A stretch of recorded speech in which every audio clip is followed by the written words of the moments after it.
Welcome to our panel discussion on the recent uprisings and revolutions in Middle East and North Africa,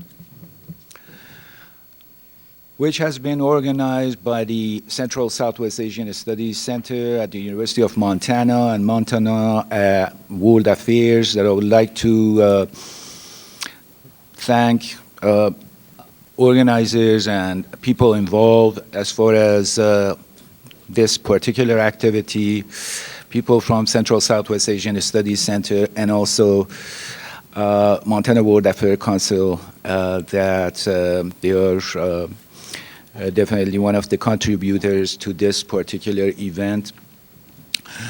We have an outstanding group of presenters whom I will introduce in a moment.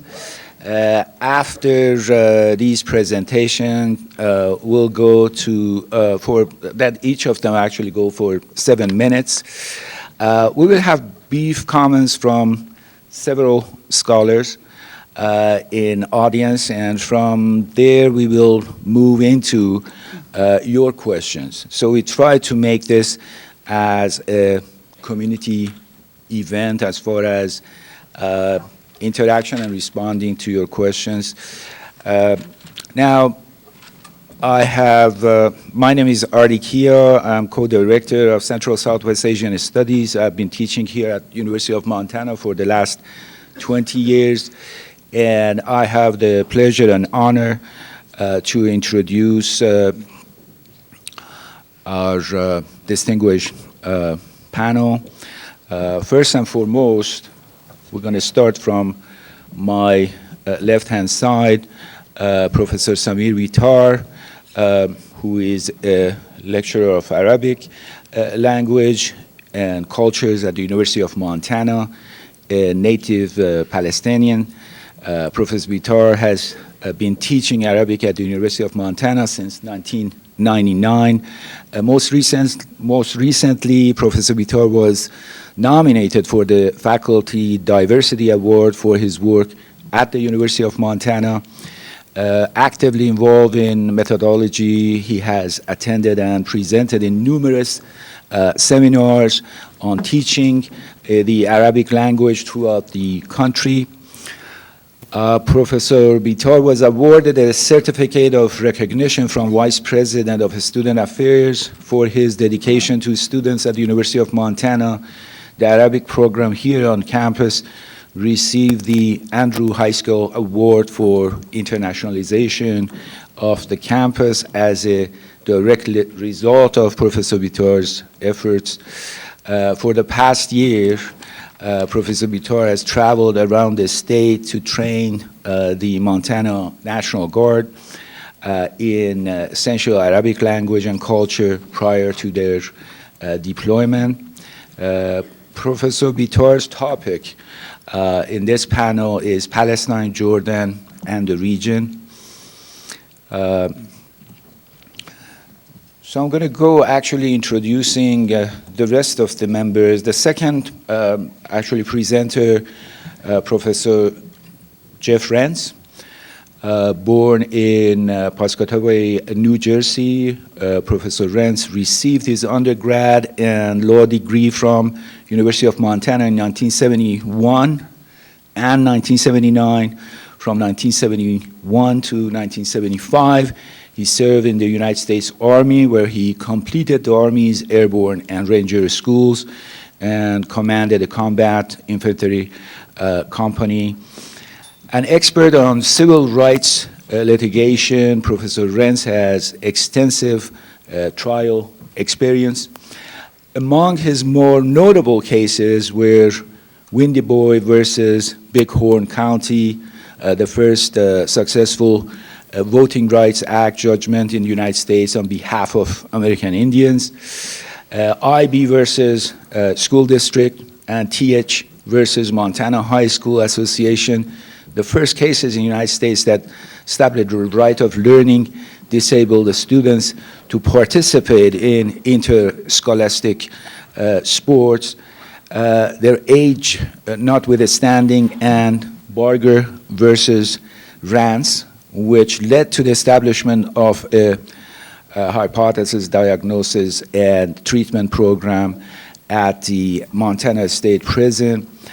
Professor Renz has participated in over 100 appellate cases as either lead or co-counsel. These include several cases enforcing the right to know and a number of civil rights cases. Professor Renz was a member of the legal team that represented the state of Illinois when it challenged the city of Milwaukee's pollution of Lake Michigan. He was on the legal team that challenged the Army Corps of Engineers proposal to build the Tennessee Tombigbee waterway and locks and dams, 26 on the Mississippi River. In 2006, Professor Renz was co-director of Montana Pardon Project, which successfully obtained pardons for 78 men and women convicted of sedition during World War I. Professor Renz has taught in the clinical program at the School of Law since 1993. His emphasis is in the area of civil rights, criminal rights, and criminal law and procedures, and constitutional law. He has also taught at Kootenai State University and Tbilisi Institute of Asia and Africa in Republic of Georgia, and at Arsha State University in Kyrgyz Republic. Professor Renz was first listed in Who is Who in America's Law in 1990. He is a contributor to the Encyclopedia of American Civil Liberties. Professor Renz is admitted to practice in Montana in 1979, Illinois in 1979, and United States Supreme Court 1988. Our third speaker is going to be Mr. Bob Seidenschwartz. Earned his BA at the University of Montana. Professionally, he began as a registered representative at IDS Financial Services in 1982. In the spring of 1987, he left IDS to become one of the original founders of predecessors from firm to SG Long and Company. He's a licensed financial advisor specializing in retirement and estate planning for individuals and businesses. He's currently serving as chairman of the board for the Montana World Affairs Council, for which he has been associated with for the last 3 years. Mr. Seidenschwartz is an advocate for international education and is active in all aspects of program developments with the Council. The fourth presenter of our panel is Dr. Mehrdad Kia, University of Montana's Associate Provost for International Education. He's also the director of the Central Southwest Asian Studies Center and professor of Middle Eastern and North African history and politics. Dr. Kia has authored several books and numerous journal articles. He has won many teaching awards, including the 1997 Distinguished Teaching Award, the 1999 Most Inspiration Teacher of the Year Award, and 1999 Tom Boone Town and Gone Award. In 2000, the Carnegie Foundation for the Advancement of Teaching, Council for the Advancement and Support of Education named Dr. Kia the United States Professor of the Year. So with that introduction of our panelists and presenters, as I have mentioned already, after our speakers have completed their presentations, we will have brief comments from several scholars who are Professor Khaled Hoteli, Professor Michel Valentine, Professor Greg Monroe, and Dr. William Stearns. Now, please welcome Professor Samir Bitar as our first speaker.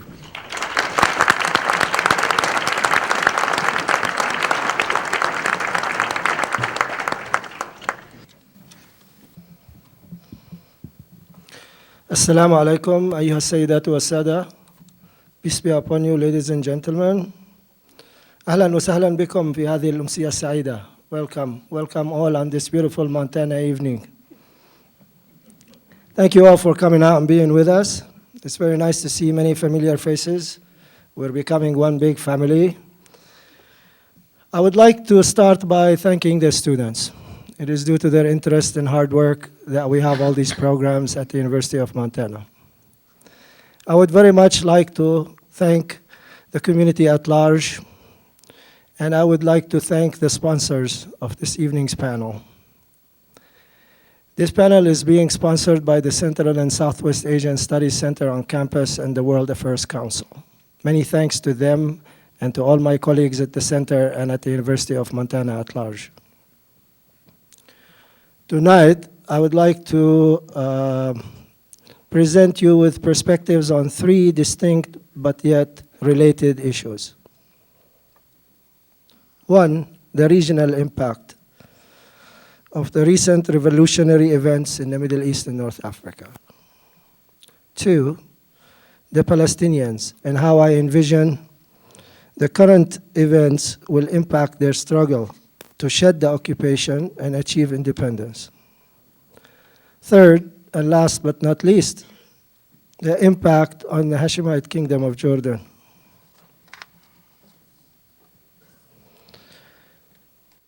The Middle East, and particularly the Arab countries, have been polarized since the end of World War I. The first jolt of Arab nationalism came in 1907 when the Young Turks reinstated the constitution for the Ottomans.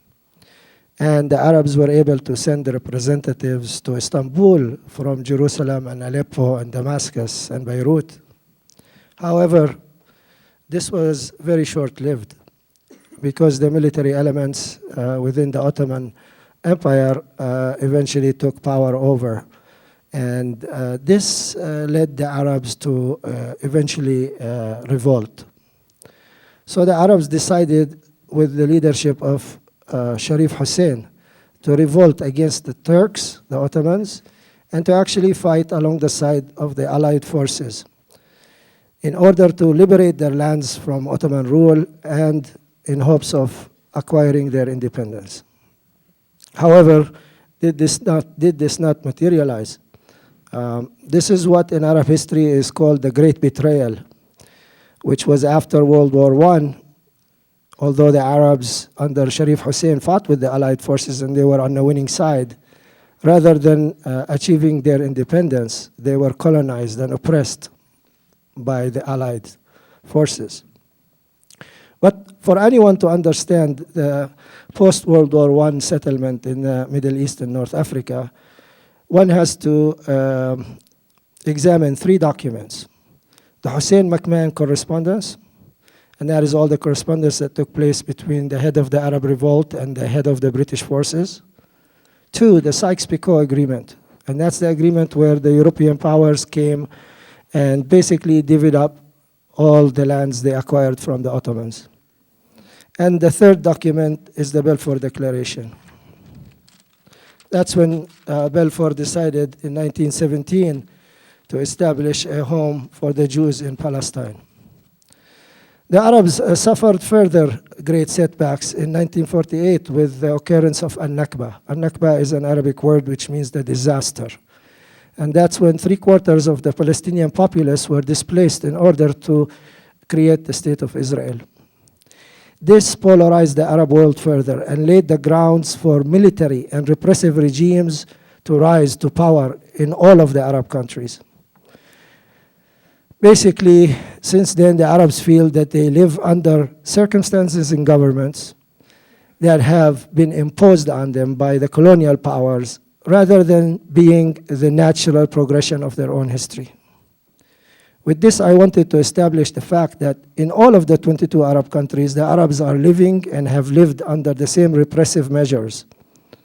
Although the 22 countries have different geographies, demographics, economics, domestic politics, colonial and post-colonial histories, the Arabs within them collectively share very similar sentiments towards their relative repressive governments, and they all aspire for the same changes.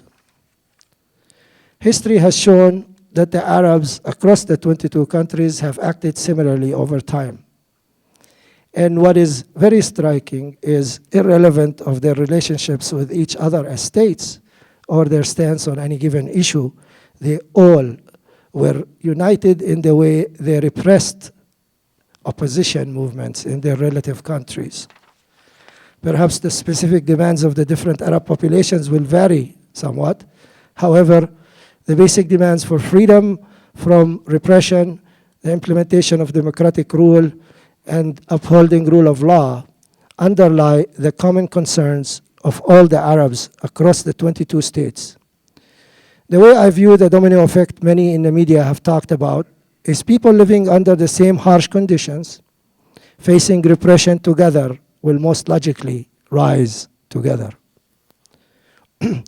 Maybe what transpired first in Tunisia, then in Egypt, has changed the Arab population and has allowed them to believe that they can shed the oak of repression, gain their dignity, and chart their own destiny. What we are witnessing now is a resurgence of Arab nationalism and pan-Arabism in the Middle East and North Africa, aimed at achieving change based on a lifelong struggle for social justice and freedom. Now I'll move to the Palestinian struggle, which has been central to pan-Arabism. And the pan-Arabism started as a response to colonial domination and the establishment of Israel in 1948. Today, what we see is pan-Arabism as a response to authoritarian regimes and corrupt leaders. At one point in the near future, the causes for pan-Arabism will converge, which will hopefully benefit the Palestinians and the entire area. I believe that the presence of democratic freedoms, governments of the people for the people in countries that embrace universal human values would aid the Palestinians greatly in combating the injustice of the occupation and help them in bridging and bringing an end to their internal strife, suppression of each other, and pave the road to statehood.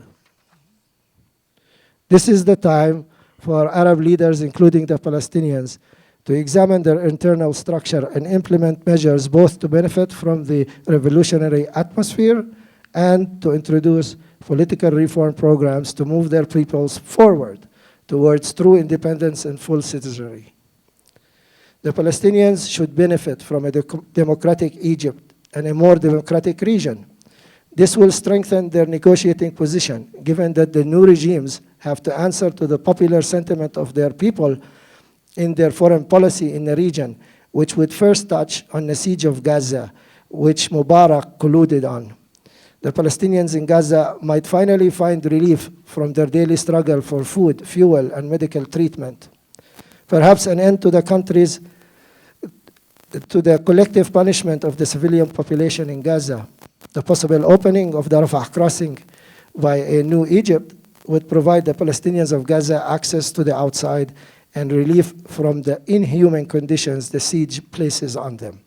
I hope these changes bring good news to Gaza and its future. Now, as far as the Palestinians in the West Bank, the PA has not had a very good record. They relied heavily on Mubarak's Egypt in many ways, and recent WikiLeaks have discredited them further. The West Bank Palestinians view this situation as a double jeopardy. The occupation on top of being repressed by the Palestinian Authority. It's almost like a double occupation. The current Prime Minister Fayyad is doing a great job in building the institutions and infrastructures for the future Palestinian state. However, he is currently a loner, The Palestinians need a major reform in leadership structure and national reconciliation in order to stay abreast with the movement in the region. They stand to benefit from a stronger Egypt and Jordan, both of whom have peace treaties with Israel and can now weigh in heavier in the negotiations when their positions follow the popular opinion of their populations rather than US policy. The entire power balance is shifting, and for once, positively towards the Palestinians. Now I'm on step 3 to Jordan and running out of time, and my trifocals aren't doing it. Okay. I might need a quad focus. The Jordanian monarch, now we're in Jordan, has been maneuvering since the onset of the Tunisian uprising. His efforts are mainly directed at putting in place measures for immediate and major political reform in order to move his country through this segment in time with minimal effects from the regional events. In order for these measures to work, the Jordanian monarch will need to meet the majority of demands the opposition current have called for. And the first thing they called for is for the position of the prime minister in Jordan to be elected rather than appointed.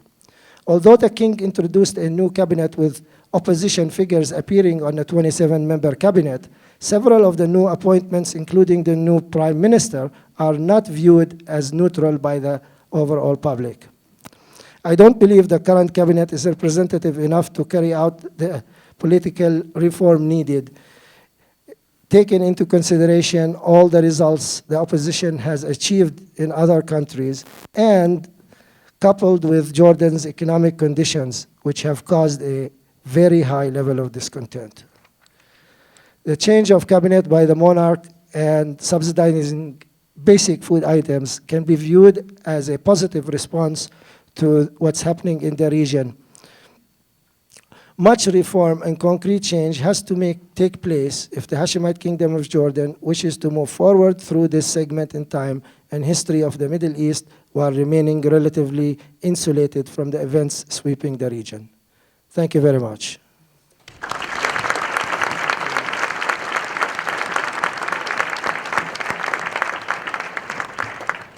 Thank you, Professor Bitar. Please help me to welcome Professor Jeff Renz to our panel.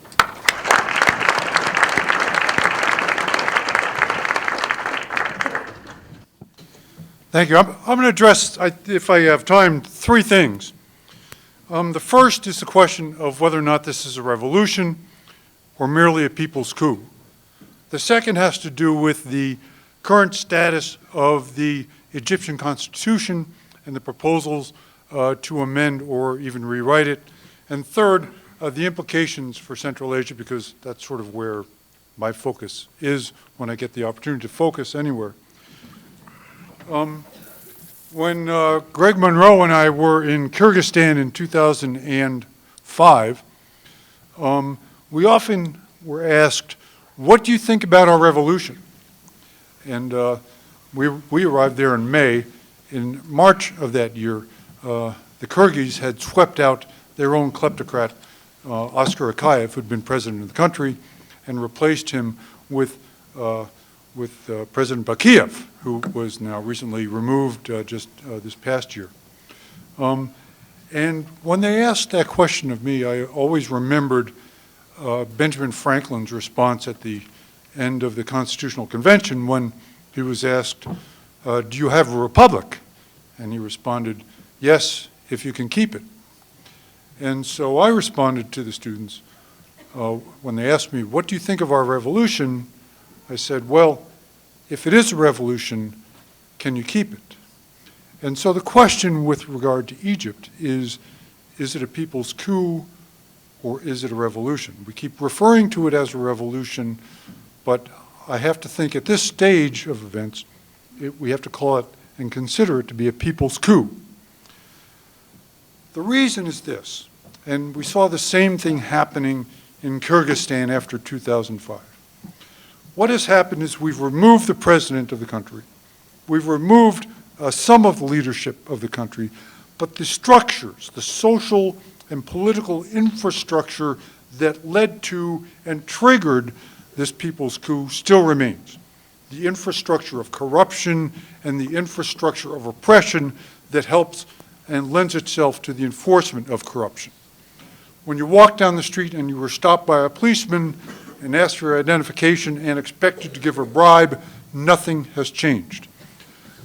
The way this works, of course, is that all of this money flows upwards. The policeman does not take his, in Kyrgyzstan, 50 som bribe home. He takes part of it home and he pays part of it to his supervisor, who pays part of it to his supervisor, who pays part of it to his supervisor, on up the chain until it becomes so valuable that in order to become a senior police official in Kyrgyzstan, you purchase your position for $100,000 or more and expect to make that back in a year or two. This is the structure of corruption that has developed in the Egyptian Republic over 2 generations, and it can't be simply changed overnight by removing some of the leadership and leaving the infrastructure in place. And so as we stand here today and as we look at Egypt today, what we don't see is the removal of the entire regime from bottom on up, and if we did, we'd see chaos in the country because there'd be no one to enforce the law, no one to keep from happening in southern Egypt with the Copts, what we saw happen in Osh, Kyrgyzstan last summer when the Kyrgyz attacked the Uzbeks and drove 150,000 of them across the border into Uzbekistan. So this is a very precarious time for Egypt, precarious in a number of ways, because things may fall apart and because things may not change. So I guess the only answer that I have to what is going on is stay tuned. Now, I happen to have a friendship with the Deputy Chief Justice of the Supreme Constitutional Court of Egypt that just developed over the last few months when I met him in November. He had observed as the events were taking place that the President Mubarak had created a commission to review the Constitution and make recommendations for amendments, and he complained that the members of the commission were largely hacks and people with connections and people from the existing regime, and he did not think that would play very well, and of course it did not. And so just recently, the Army replaced that commission with 8 new people, one of whom is a member of the Muslim Brotherhood. The head of the commission has not so much ties with the Muslim Brotherhood, but is friendly and is respected by the Muslim Brotherhood. It's an interesting group of people. There are 4 constitutional law professors, there are 4 judges and 1 former judge. It's a talented group. It contains no women. The fact that it contains no women has drawn criticism from the Secretary of State of the United States. It has drawn criticism from 2 score human rights organizations within Egypt itself. But I think that setting aside the need for, at the very minimum, symbolic representation of women on the commission, in substance, it's not a significant issue. It's not a significant issue at this point because the commission is charged only with reviewing 5 articles of the Constitution.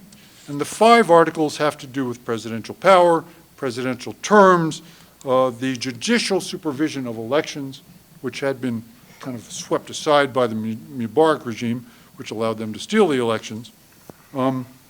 The relationship between the Court of Cassation and Parliament. Those of you who don't know what a Court of Cassation is, in those countries that have a Court of Cassation, the Court of Cassation is in the position to review and pass upon proposed as well as newly enacted legislation. And so the Court of Cassation in Egypt was basically ignored by the Mubarak regime. So the new commission is going to review the article that deals with the relationship between the Court of Cassation and the Parliament. And then finally, the article that deals with constitutional amendments themselves. That is, to make recommendations to permit the Constitution to be rewritten or amended.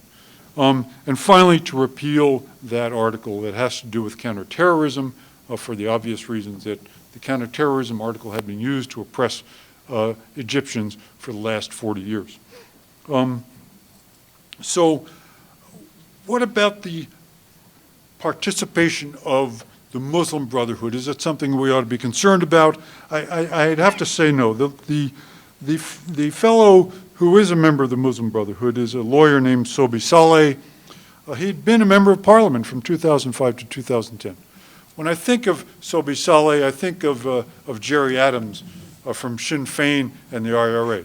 And so I'd have to analogize Sobi Saleh to Jerry Adams, and Sobi Saleh's role as the same role that that Sinn Féin played with respect to the IRA in Ireland during the Troubles. He's only one member of an 8-member commission. I don't think there's going to be an Islamic takeover of the country with Sobi Saleh sitting on the commission. I think that the Muslim Brotherhood is entitled to and should be playing a significant role in the outcome of what happens. They are a significant political force. They are respected and sometimes feared, but don't have enough numbers really to make a difference at this point. How much time do we have? Last minute, okay. And so the one thing I do want to say further about coup versus revolution is the concern about a vacuum.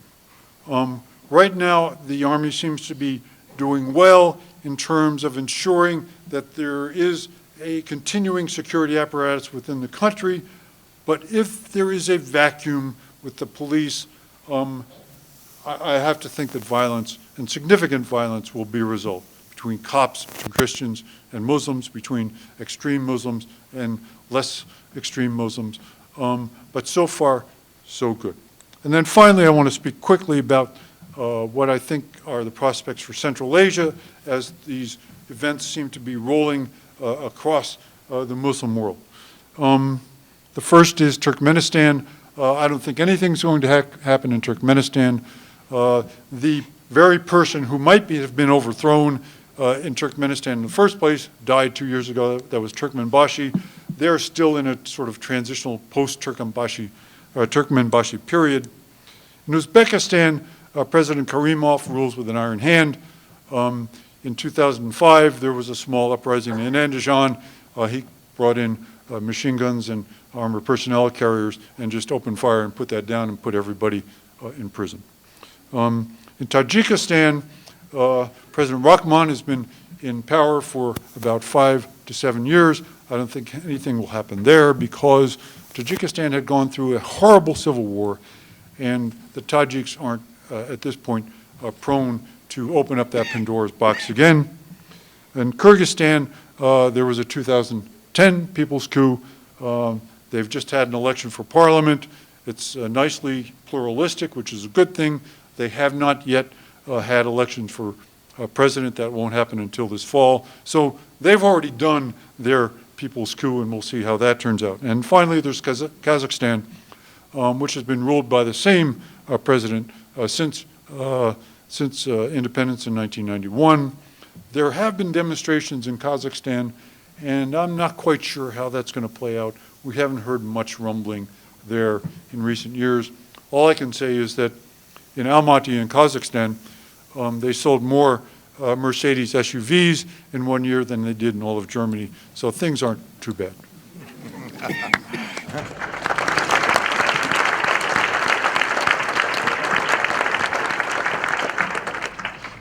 Thank you, Professor Renz. Please join me to welcome Mr. Robert Seidenschwarz.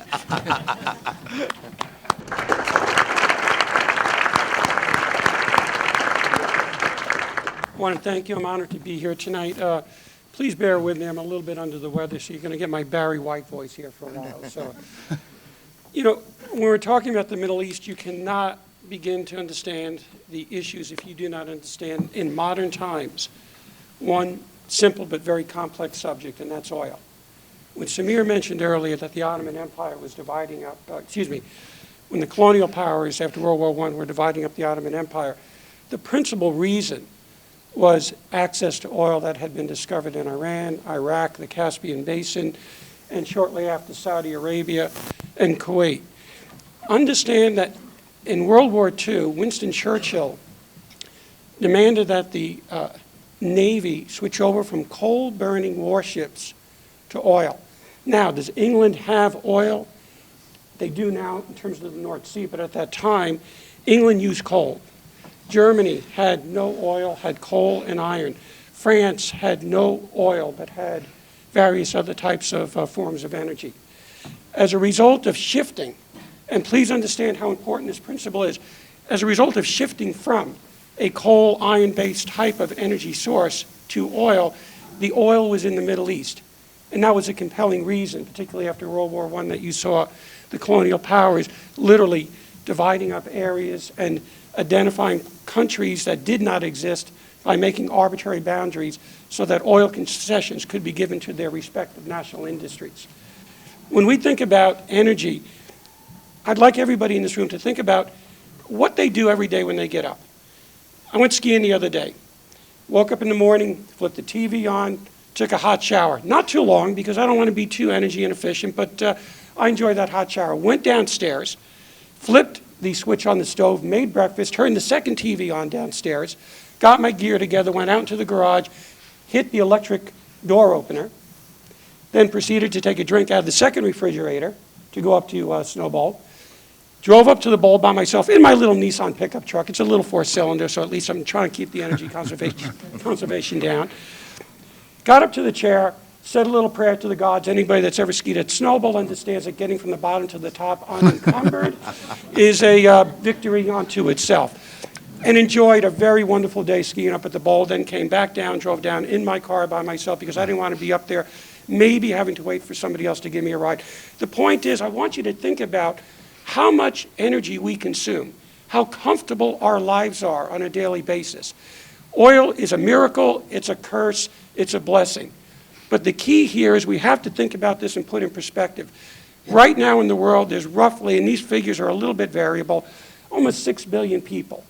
That can be divided up into the wanting world and the wealthy world. We live in the wealthy world. That constitutes about 800 million people of a population of roughly 5.96 billion people. The United States, Canada, New Zealand, Australia, Eastern Europe, Central Europe, the European countries. When you think about the amount of energy we consume, on average, in the United States, Canada, and Kuwait, we are the 3 largest consumers per capita, so BOE, barrels of oil equivalent. In the United States, it's roughly about 60 per person. Canada's about 72, which may surprise you. Large country, very cold, very high quality of life. And Kuwait, very small country, but extremely wealthy. Standard of living. It's all about standard of living. There's a direct correlation between increase in energy consumption, economic expansion, and our standard of living. So when we sit here tonight and we hear these very learned gentlemen talk about the issues we confront in the Middle East, and will continue to, because I've got some good news, I've got some bad news. Later, when we have the ability to take some questions, I can expand upon this a little bit more. But when you look at the other 150 countries that comprise the wanting world, where the majority of that remaining 5.9 billion people are, and what type of standard of living are they trying to access that we in this country and in many other parts of the world have enjoyed for many decades, this is where the rub comes. When you consider that the world for the first time, 2008, the balance between urban and rural populations is about equal. But it's not continuing down that path. It's continuing towards a more urban population. And when you move from rural to urban, what happens? Your energy consumption goes up. And not by a little bit. Your energy consumption goes up exponentially. So in China, where the average BOE is about 9, the difference is when you look at the rural population, roughly about 750 million people. Think about that for a second. The population of our country is 350 million, give or take, on a given day. 750 on a rural, 550 million people living in urban areas. when you're looking at rural demand, it's about 1 BOE. When you go to an urban existence, roughly 20 to 25, because what happens? You get access to what every one of us, for the majority, will do when we leave this place. We're going to get out our cell phones. We're going to see what we should pick up for dinner. We're going to get on our iPods when we get home. We're going to turn on the computer. We're going to turn on the TV. We're going to switch on way too many lights in the house. And then when we get tired, we'll lay there in bed and we'll use our clicker and turn the TV off. Or in some cases, you fall asleep and the TV's on, stays on the rest of the night. So I'm trying to get you to think about our relationship in terms of our energy consumption and the fact that we get very unhappy when oil in 2008 spiked to $140. But there was an impact that was very interesting. As a result of high oil prices and a financial crisis, our economic growth slowed and actually retreated. And there was a reduction of energy consumption. But it was temporary, because remember when gas was $1.50 a gallon? We were ecstatic. Filling your car up instead of $3, driving all over the place. What happened, though, shortly thereafter? Gas went back up to $3. Started ratcheting up to over $2, eventually got up to $3. Now we're getting closer to that $4 range again, with some predictions going to $5. So when we think about the effect economically, and you think about the difference between the wanting world and the wealthy world, what do you think is going to happen over the next several decades? When you look at China, India, and these countries that are moving from a rural to an urban population, as their standard of living continues to increase, they want what you and I have and use on a daily basis. That's going to take tremendous amounts of energy to be able to provide that standard of living.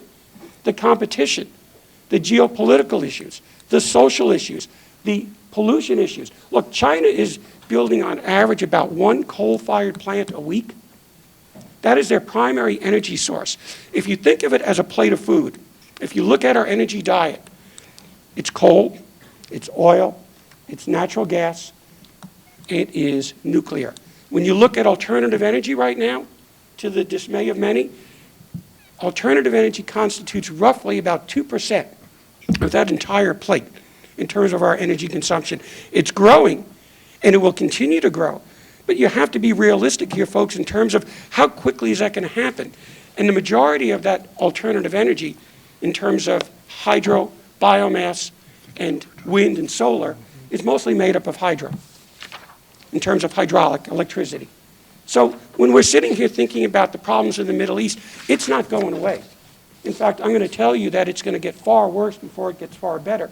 And that's an historical fact that as you hit breakpoints in moving and transitioning from one energy source, whether it was wood for most of our existence, to coal. And before that, how did we even start? Well, when you were looking at kerosene, they used that to heat lamps, for lighting purposes. It almost wiped out the entire whale population on the planet at one time. So we hit a break point. We're going to hit a break point again. There's great opportunity, and there's great transitions that will take place. But long before you get there, you're going to see some spikes in oil prices, and you're going to see geopolitical unrest. That's going to, in some cases, make you wonder, how did we ever get to this point? But there's a progression, and there's a very predictable progression. Unfortunately, right now, because we have such severe economic problems here and in Europe, that the resources that are needed to address many of these issues have somewhat been put on the back burner. Doesn't mean that it's going to stay there. But when you think about one of the primary issues that are driving some of the problems in the Middle East, it's not just energy, but it's also food. Over the last several months, food prices have spiked pretty dramatically.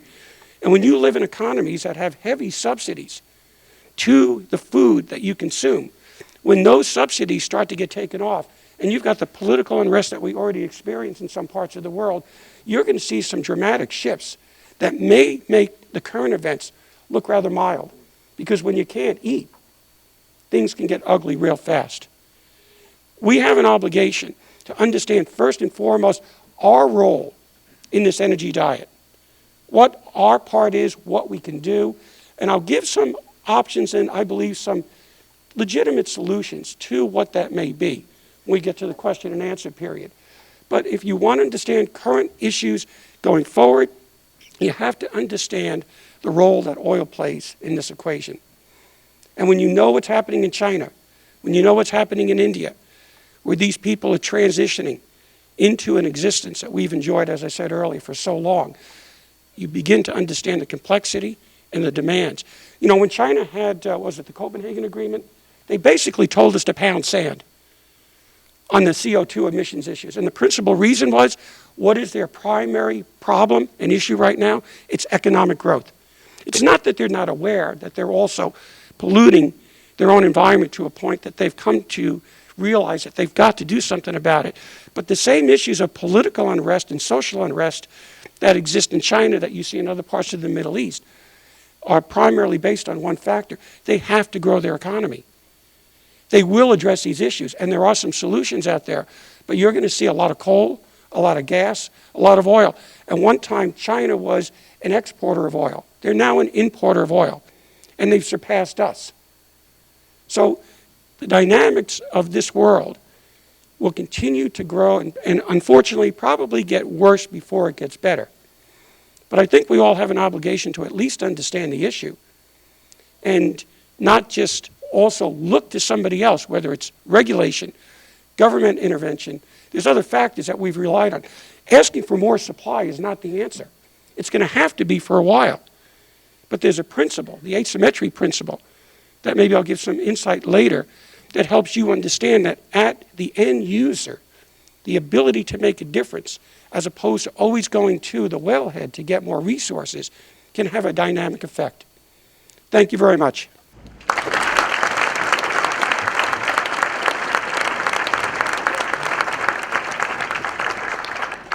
Thank you, Mr. Seidenschwartz.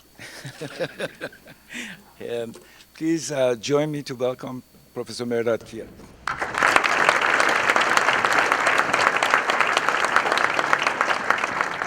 Thank you very much. I will make very few comments so we can open this to discussion. I was asked to sort of make an overall assessment and speak a little bit about the role of United States. And it was interesting because Bob and I were at KFUM, the station, giving an interview this morning, and Ed O'Brien asked a very fundamental question. And that question was, what happened? That's a question to Washington. What happened? Why weren't we awake? What happened, really, in a few sentences, is that while we were relying on our local allies to keep peace and to make people silent and to continue the trade and commerce and to ship cheap oil from the region, things happened, which we were not watching very carefully. And we took our friends, Mubarak, Ben Ali, and others as eternal. And they proved to be finite. And they actually proved to be very transient. What happened is simply the following factors. And these are not factors which are very difficult to understand, although the folks who show up on CNN and MSNBC and Fox make it very difficult. They don't know what they're talking about first, but secondly, the language they use must be intimidating, so the audience say, whoa, they deserve the 6 zeros that they get in front of their checks. I think the issues are actually very straightforward. The first factor, and I think all of my colleagues here alluded to, was that the entire region has gone through a major demographic explosion. That is, this is a highly youthful population, young and restless, as they call it. I think there's a show called that. And this youthful population has been living since time immemorial, at least after the Second World War, as Samir alluded to, under very repressive governments, which were installed for the most part by colonial powers. This is a legacy of colonialism, artificial boundaries, artificial governments, repressive states. And this young population, and sometimes when you look at Egypt, for example, check one factor. The population of Egypt, when Mr. Mubarak came to power in 1981, was roughly 35, 40 million, right? And right now, it's around 85 million, right? That is, during Mubarak's time, population of Egypt was added by almost 40 million people. And 40 million people have not seen anything but Mubarak. That's 30 years of corruption, nepotism, torture, repression. And every year, this fellow came to Washington with one lemon to sell. And that lemon was, sorry I call it lemon because it was lemon, was it's either me or Muslim Brotherhood, right? There is nobody between me and the Muslim Brotherhood. If you want peace with Israel, if you want stability in the region, if you want an anti-Iran Egypt, if you want a stabilizing force in the region, support me. And we wrote a check for $1 billion, and he went home.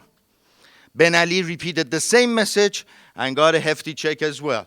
These guys came to Washington. We applauded them for their efforts to improve human rights and democracy, whatever that was. And they went home with their checks. The checks, as Professor Rentz explained very nicely, that's actually the way Jeff described it, was bottom up. This was top down, right? The check would go to generals, commanders, officers, bureaucrats, and it would go to bank accounts in Switzerland, United Kingdom. Apartments would be bought, mansions would be built, and so on and so forth. This is how we fed the ruling elite in Egypt and Tunisia and the other countries in the region. But demographic revolution was taking place. This youthful population, this very young population, was also watching what the young was watching. They were watching CNN. They were tweeting now. They were using all sorts of internet mechanism. They were looking at the rest of the world, and they were wondering why they are standing out of history while the world is changing around them. And there was a point that they began to question the regime. What else? The questioning begins not because of young age, but because you don't have a job. This region has one of the highest number of unemployed people in the world, right? From Mauritania and Morocco to the west, all the way to Iran, Afghanistan, and the Central Asian republics, you have one of the highest number of unemployed young people. And if you add one more factor to unemployment, you realize how explosive it is. This is a young, unemployed, but also highly educated population, right? They have gone to high school, they have gone to colleges, they have gone to universities, and like any educated person anywhere in the world, they demand a job because of their degree. And something else education brings, a little bit of arrogance, as you see among us. That is, you don't want only a job, you want a say in the political system which is ruling you. Because you realize you're not as stupid as Mubarak is telling you you are, as Ben Ali is telling you you are, as the Islamic regime is telling you in Iran that you are. You realize they are more stupid than you are, that you are far more educated, that you understand the problems of everyday life, that you have seen poverty, you have seen unemployment, you have seen anger, and every time you have spoken up, you have been taken to a jail, you have been beaten up, you have seen yourself, your family, your relatives being raped in front of everyone else to degrade you, to destroy any sense of resistance. So, demographic explosion, alienation, a sense of deep economic grievance because of unemployment, and, of course, a demand because you're educated and you think you deserve it. And here, another revolution, which I don't think we are understanding it yet in this country. There is a gender revolution in Central Asia, in the Middle East, and in North Africa. 57% of all women in Iran are educated now. 57% of all educated people in Iran are women. They have BAs, BS, MS, MA, doctorate, PhD. They are doctors. They are nurses, they're teachers, they're professors. In Egypt, in Tunisia, Tunisia has one of the highest numbers of educated women in the Arab world.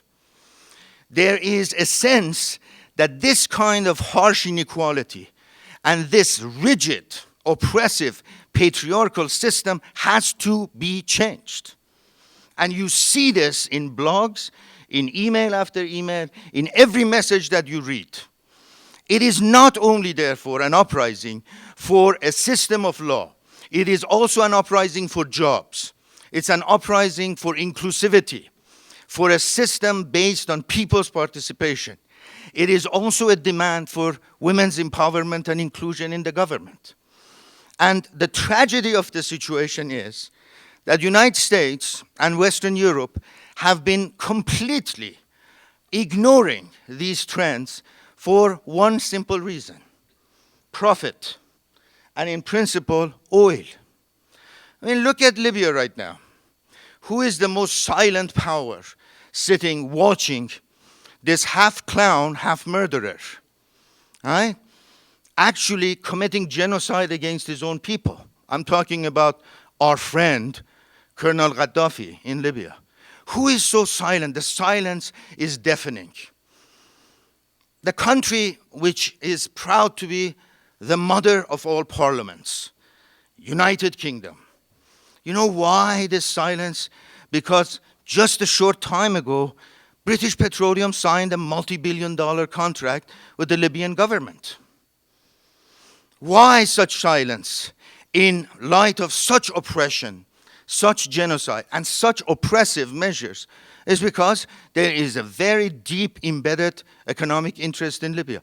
And the British are not the only ones. You look at France, where Mr. Sarkozy had elected to have this man in Libya as one of his best friends.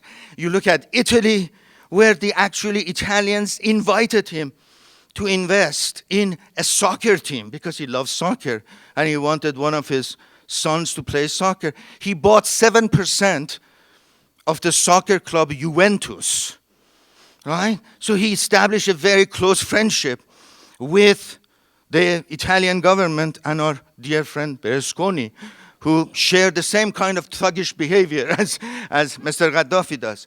And it goes on and on.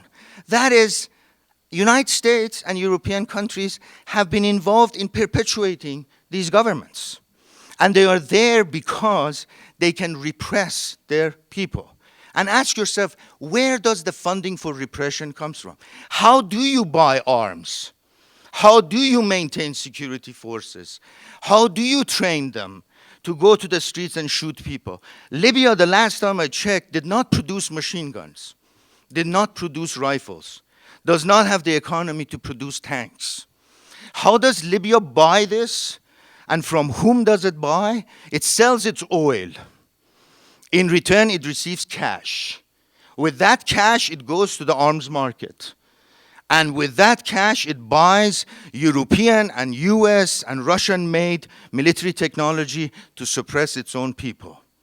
So when we talk about the thugs and the dogs, the mad dog, President Reagan used to call Gaddafi the mad dog of Libya, or the mad dog of the Middle East, who made him so confident? Who bought that oil?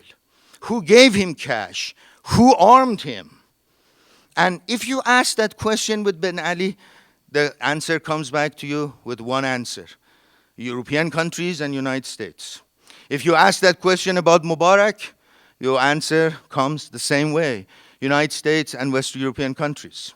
If you asked about Mr. half-British, Mr. Abdullah in Jordan, right? The answer comes, even, until more recently, the British have been training his army, right? The entire repressive apparatus in Jordan, in Egypt, in Tunisia, was dependent on West European and American support. And for that reason, what is taking place is fascinating. What is taking place is an entire earthquake.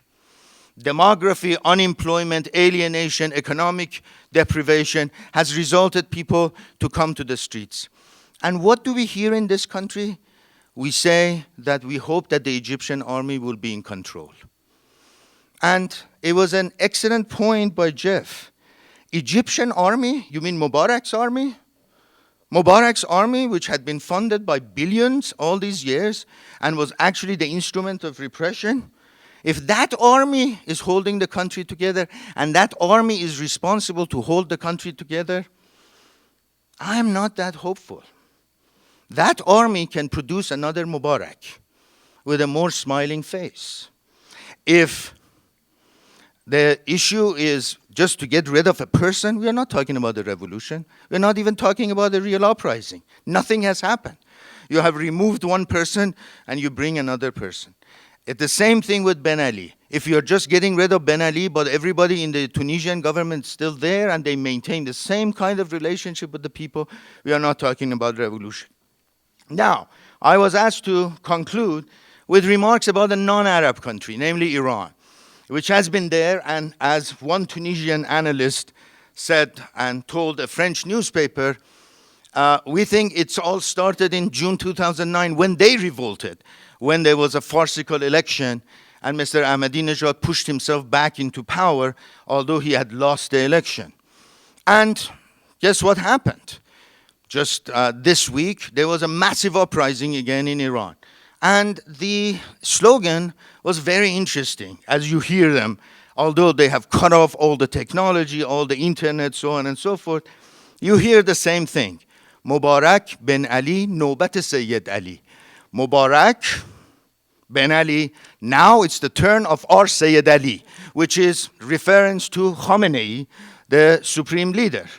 They are calling now, unlike June 2009, where the uprising was very peaceful and they were just calling for a new election, a more transparent election, they're calling for the overthrow of the regime, complete overthrow of the regime.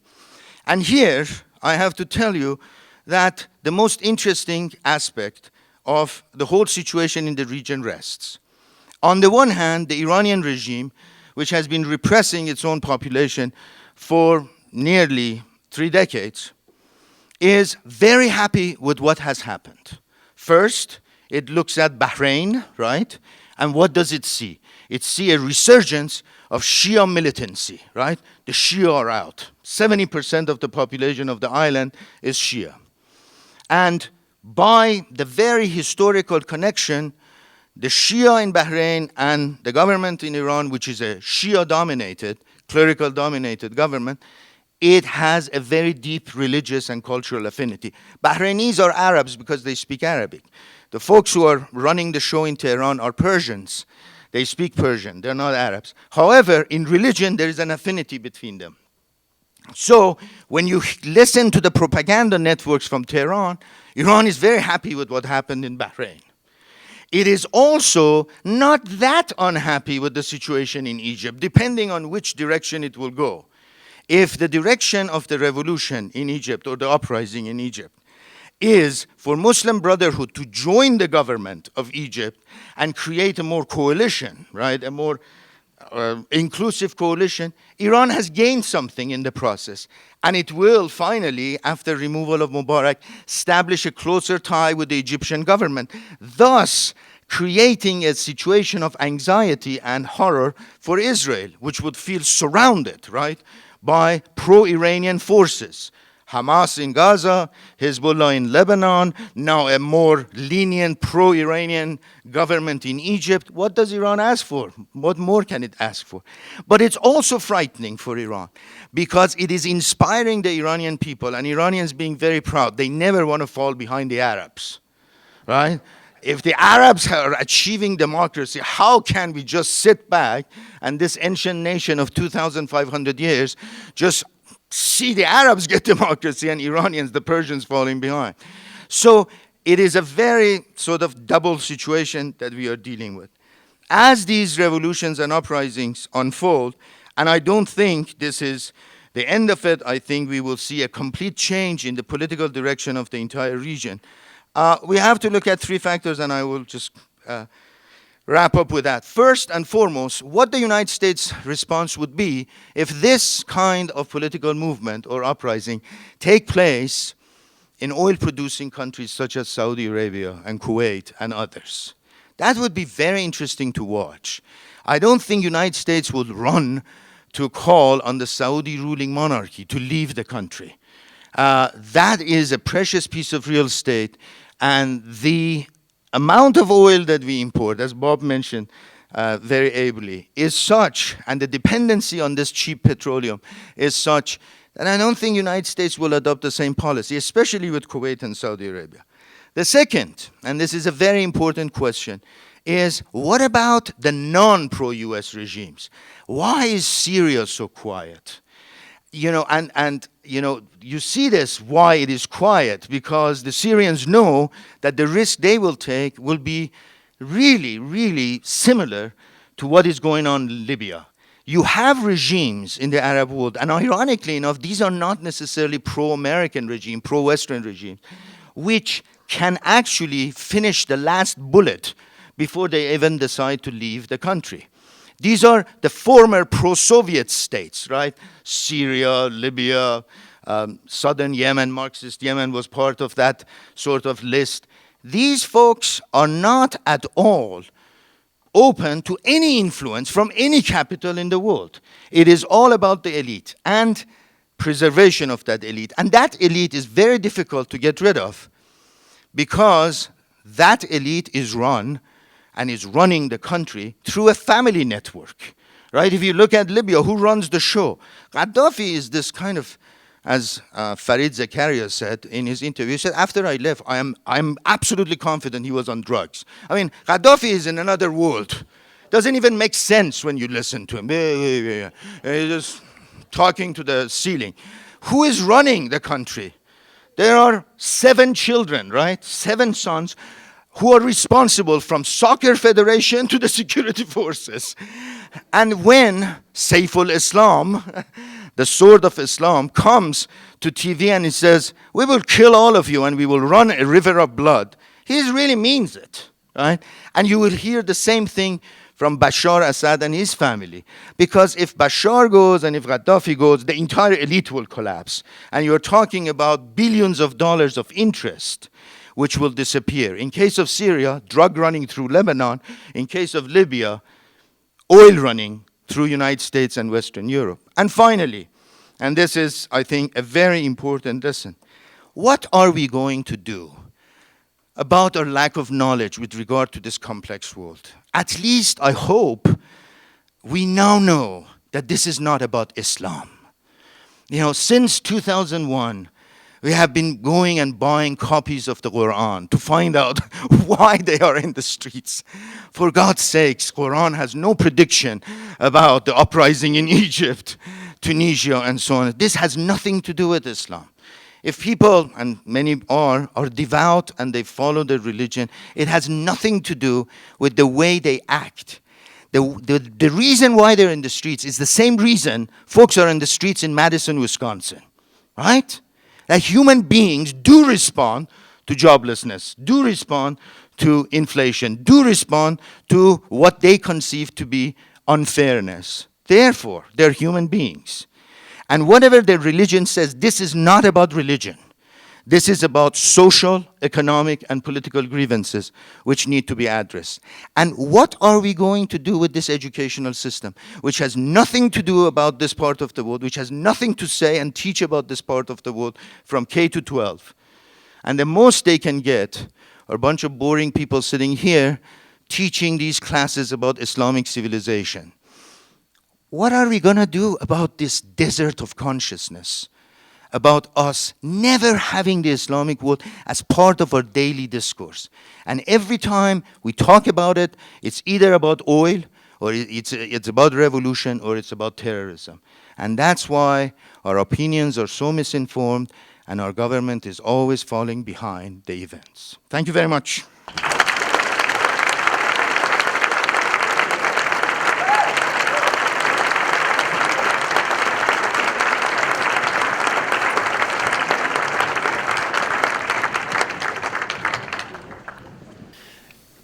Thank you very much, Professor Kia. What we're going to be doing now, we are going to have 4 commenters that, first and foremost, Professor Khaled Hoteli.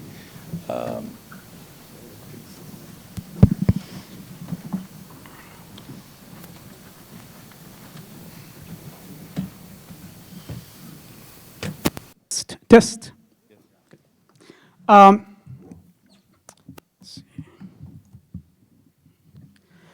Basically, I would like to begin my comment by quoting a few lines from a poem written by a Tunisian poet. He wrote it early 1930s because he died in 1934. His name was Abu al-Qasim al-Shabi, and it's one of the very famous poems that we have in the Arab world. It begins by إذا الشعب يوما أراد الحياة فلا بد أن يستجيب القدر ولا بد لليل أن ينجلي ولا بد للقيد أن ينكسر. Now, a test for my interpretation skills. إذا الشعب يوما أراد الحياة, which basically means if people want life someday, فلا بد أن يستجيب القدر. Definitely fate will respond. ولا بد لليل أن ينجلي, and the night or darkness will vanish. ولا بد للقيد أن ينكسر, and the handcuffs will break. So this poem written, I think beginning 1930s, we still see it today. And the interesting thing is that this poem became the national anthem of Tunisia. And it's now a song by Latifa Tunisia. Latifa the Tunisian, she's also from Tunisia. And it's interesting to see that Tunisia is now one of the Arab countries in modern or current history that basically leads the movement to break the handcuffs. And then Egypt saw the light or rays of a new morning, interesting, coming from the west. That's basically Tunisia, west to, you can see the map. So they saw kind of like the rays of a new morning coming, so the Egyptians, they moved. Other Arab countries also. Now, the Egyptians, they were able to get rid of one of the dictators in the region, Hosni Mubarak. The Libyans are now basically struggling under this nightmare, and it seems that the longer the dictator stays in power, the more time it takes to get rid of him. And in this case, usually, you know, when we talk, linguistics, we say him or her or his or her, whatever. So, but in this case, we always talk, use the masculine because all of the leaders that we have in the regime, in the region, are all males. The question is, okay, well, what are we going to do here, or what is the United States going to do while all these events, revolutions, uprising is taking place in the Arab world? I know we might not have a good answer to this but the main thing that I think Bob mentioned, that he said we have the obligation to know, and Dr. Kia made it very clear that when it comes to the Muslim world, this is not part of the K through 12 system. So we have the responsibility to learn more. We have the responsibility to find out the news and what's going on. And when I talk about the news, I'm not talking about Fox News. Then the Arab world, if you ask them, okay, what do you need? If you go to the streets, most of the demonstrators or protesters would say either to support us or to leave us alone. That's what they want from the United States, is to support us, okay? Because we're looking for democracy, we're looking for freedom. And these dictators, they're depriving us of the freedom and democracy that many countries in the world are enjoying. So, but as Dr. Kia made it very clear that many of the regimes that we have, if not all of them, they're always saying, okay, there is no one between us and the Islamic movement. So if you don't support us, then the country will basically be controlled by an Islamic movement, and that's not good for the U.S. interests in the region. But the fact is, as we can see from Tunisia and also now in Egypt, that the Islamic movements that we have in the Arab world, they are not really going to have an effect because it's the people in the streets, these people who don't have jobs, these people who need education, these people who see the world, what's going on in the world. And you can see that all of them began utilizing technology, utilizing Facebook, and they call it the Facebook revolution. So it's very important for us to understand what's going on in the Arab world, and I'm in fact maybe taking this opportunity to promote the Arabic program and Central and Southwest Asian Studies Center that we have here on campus, and this is one of the events sponsored by the center. When it comes to U.S. interests in the regime, as I said, most of the Arabs would say, okay, either support us or leave us alone. But when we think about it, that politics, I'll be honest to say my opinion, politics is a dirty game. So whether Arabs like it or they don't like it, U.S. will always be present and will always have influence in the region. So the question that we have, maybe, I know that we are not here discussing solutions. I think we'd rather have Obama sitting with us here to be able to discuss things in details. But The question I think that faces many people in Washington is how can we play with this involvement in the region to be able to support democracy and at the same time protect U.S. interest in the region. So, and I think with that I end my comments, and thank you very much.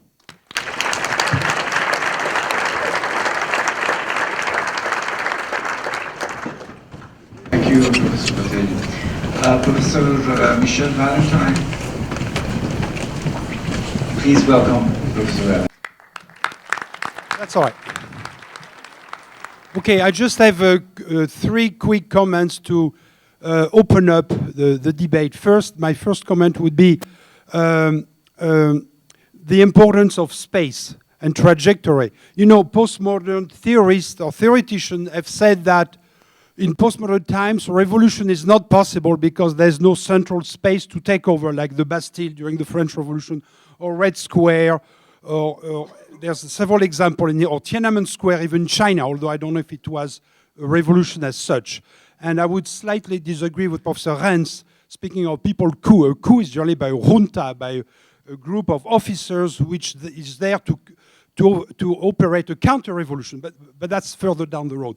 Okay, so the importance of space, like the Egyptian population, all classes mixed or confounded took Tahrir Square, sorry for the pronunciation.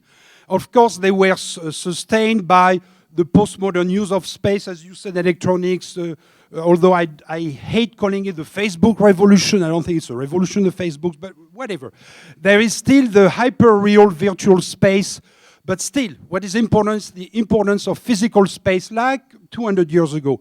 My second comment is, I would speak about this violence you are mentioning. You know, of course, a revolution is not a tea party, no pun involved. As Mao Zedong said, it's an operation through which a class override, displace another. So there is violence, of course. But what I'm stricken by is the relatively low amount of violence. I disagree a bit with the board there. In Egypt, for instance, which is a mass movement, even the goons unleashed by Mubarak, there was not a slaughter of the hundreds of thousands that you could have imagined. So I think it has to be, we have to thought about that. Imagine if the same things would have happened in the West. Well, it wouldn't have happened anyway for different reasons, but I would minimize this violence. Even Gaddafi, I don't know if he has unleashed the whole power of the army. I think he can. There's the world watching. Things are not as simple as 50 years ago. And my third comment, I would be careful about this democracy. I know the West is pushing, they all want democracy, they all want to have access to Facebook.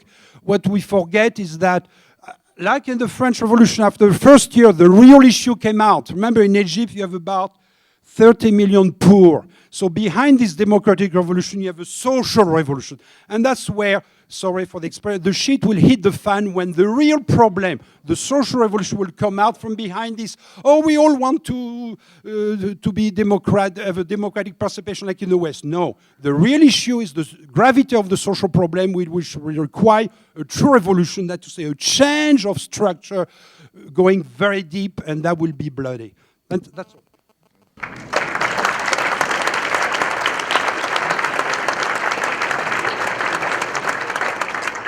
Thank you, Professor Valentine. Professor Greg Monroe, please. Please welcome Professor Monroe.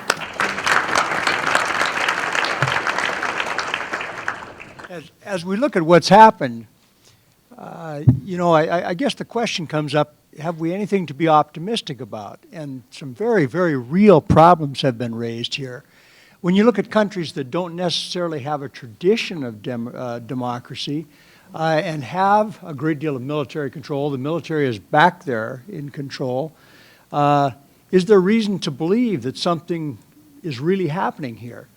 But we're all amazed by the rapidity with which this has happened and by the number of countries that it has occurred in.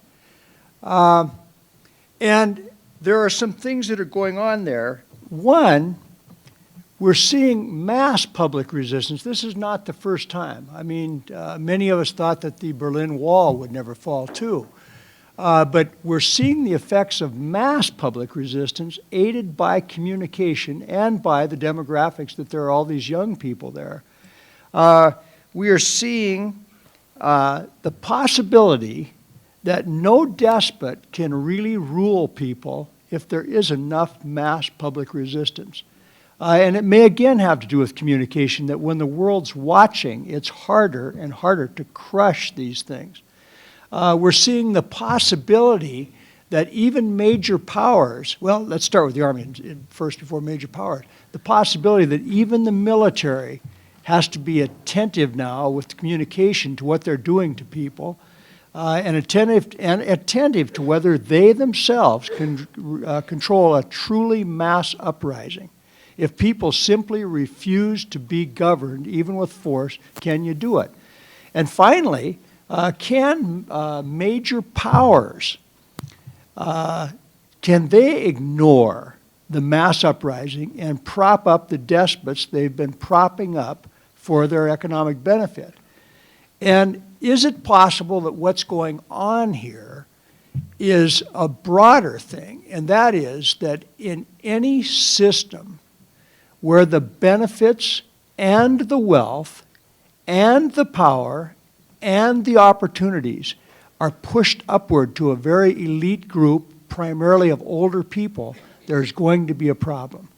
And they're building the essence of what's going to turn into, as Professor Wren says, either a people's coup or a revolution. And as we look at that picture today, in not one of those countries can we predict what's going to happen. And we all know if there's a revolution, we can't predict what's going to happen. But there are some things here that are blossoming that you wonder about. You wonder if there isn't a message that's going to get out to the world that if people simply refuse to be ruled in those circumstances where they're denied the benefits, the power, the wealth, and the opportunities, they're going to discover that if we simply resist, we can make a difference here. I don't know. Go back to what Jeff said. Karimov in Uzbekistan had seen the uprisings in Central Asia. He was determined not to let that happen in his country. He kicked out all the NGOs like the Peace Corps and any European NGOs and machine gunned 750 people to death in one sitting, and then chased people into Kyrgyzstan in the camps, and then went to the families in Uzbekistan, took children away from them and said, when the adults return, you can have the children back, and then killed the adults when they got back. And the question today is whether any despot is going to be able to control people who simply refuse to be controlled no matter how vicious they are. And I think those are some of the questions that are posed, and I guess those are the questions I'd put to the panel.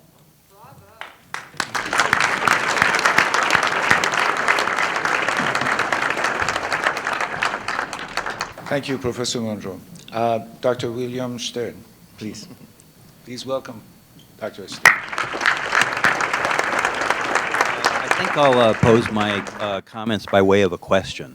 I want us to get a handle on the days of rage or the Tunisian wind. All of this is very amorphous right now.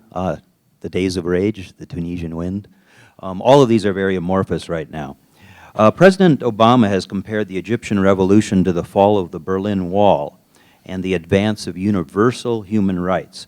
The quote that he used is from Martin Luther King: the moral arc of history has been bent towards justice yet again. In other words, recent events in North Africa and the Middle East belong to world history, as well as, most significantly, the people in these countries themselves.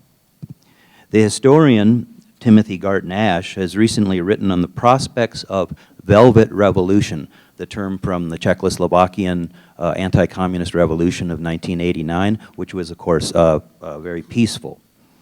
The historian Timothy Garton Ash has insisted that we talk not simply about the Velvet Revolution, the one of 1989, but of Velvet Revolutions, plural, as a model for revolutionary change, but by no means necessarily successful.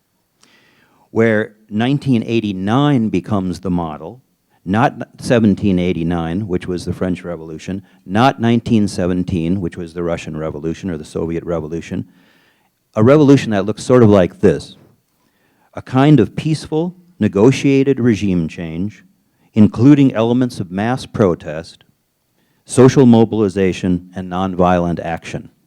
The ideal is, and this is Timothy Garton Ash's terms, anti-utopian, that is to say, pragmatic, based not on a single class, but on broad social coalitions and characterized by the application of mass social pressure, in other words, people power.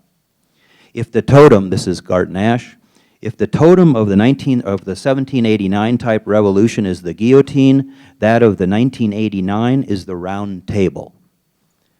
From this admittedly bird's eye view, I would like to pose this question: to what extent do you think a Velvet Revolution prospect holds sway in the minds of the participants in the streets of North Africa and the Middle East? Thanks.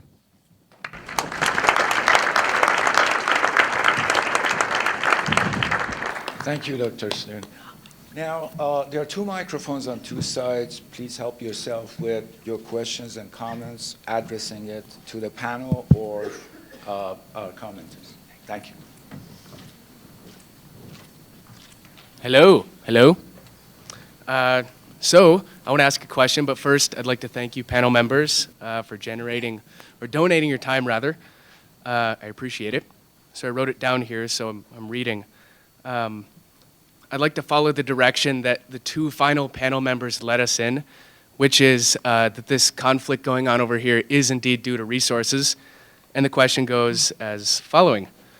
I'm curious to know how many of you generous panel members are willing to lower your personal standards of living so as to create a more just global equilibrium in terms of global resource consumption. Please explain why or why not. The answer is no. I'm not willing to lower my standard of living because you do not have to lower your standard of living. The assumption is that if we lower the standard of living, we're going to solve these problems. The greatest strength that this country has is its ability for innovation. And I'm not dismissing the problems in terms of resource allocation. There's going to be 9 billion people on the planet by 2050. The issues that we're talking about today are not going to come about in terms of social justice, economic opportunity, democratization of various countries, unless you have the availability of resources to meet the needs of these people. You're talking about infrastructure development, water, sewer, basic services that most of the world lacks. I mean, we have no concept of just how lucky we are through our hard work, our efforts to bring the resources that we have available to us, that if you think about just water being, oil is a problem, oil may be secondary to water going forward in terms of the need. Without water, nothing else happens. So when you look, your question was asking, would I be willing to lower my standard of living? There's a direct correlation between the reduction of resource consumption and lower standards of living. The rest of the world is not looking to lower their standard. They're looking to increase that standard of living. Our ability is to help lead through example, through innovation, through technology development, to help people get to this standard of living.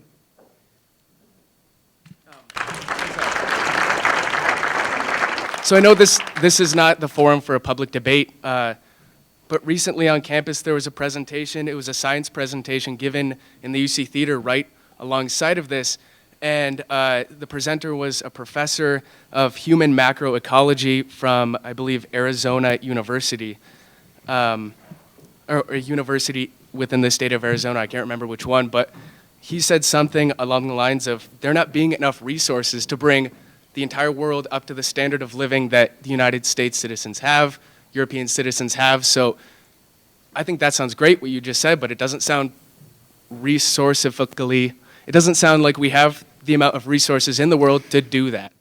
We have tremendous amounts of natural gas reserves right here in this country. Like some estimates, these natural gas reserves could extend 150, 200 years.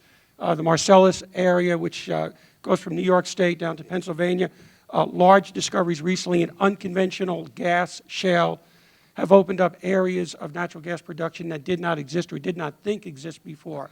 You have tremendous amounts of coal in this country. Nuclear, which is a subject that a lot of people don't want to hear, but the reality is nuclear energy is not the total answer, but it is one of the answers to being able to provide resources on a relatively inexpensive and ongoing basis. You have oil in this country, you have shale gas. Now look, I understand probably as much as anybody the ecological problems associated with this. But to say that we don't have the resources is also not accurate. It's how you develop the resources, it's how you allocate the resources. On a global basis, China uses a tremendous amount of coal right now, but they're working very hard to develop natural gas as an alternative. The amount of CO2 emissions from natural gas is far less than coal and oil. So a lot of times it's a matter of political will. It's also a matter of capital. Unfortunately, as a result of the 2008 downturn economically, the capital that is needed to develop alternative energy, as well as existing types of traditional energy, meaning infrastructure and projects, has come up in a bit of short supply at the current time. There's going to, look, we're going to have disagreements, there's no question about this, but to say we're running out of resources is just not accurate. There's a lot of resource availability, but it is a matter of capital that needs to be applied to develop this.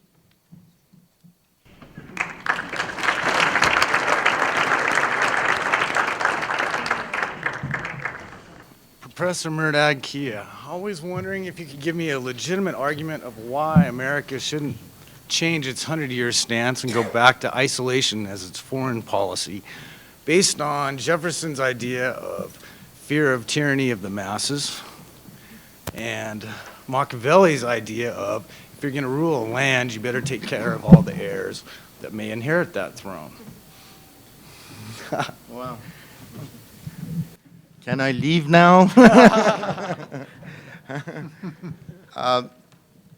Look, I think, I mean, it goes to the fundamental debate in the U.S. foreign policy establishment, what you are raising. And I think as a result of two wars, which have proved to be not as successful as Washington thought, there is a reviewing of the U.S. foreign policy stand.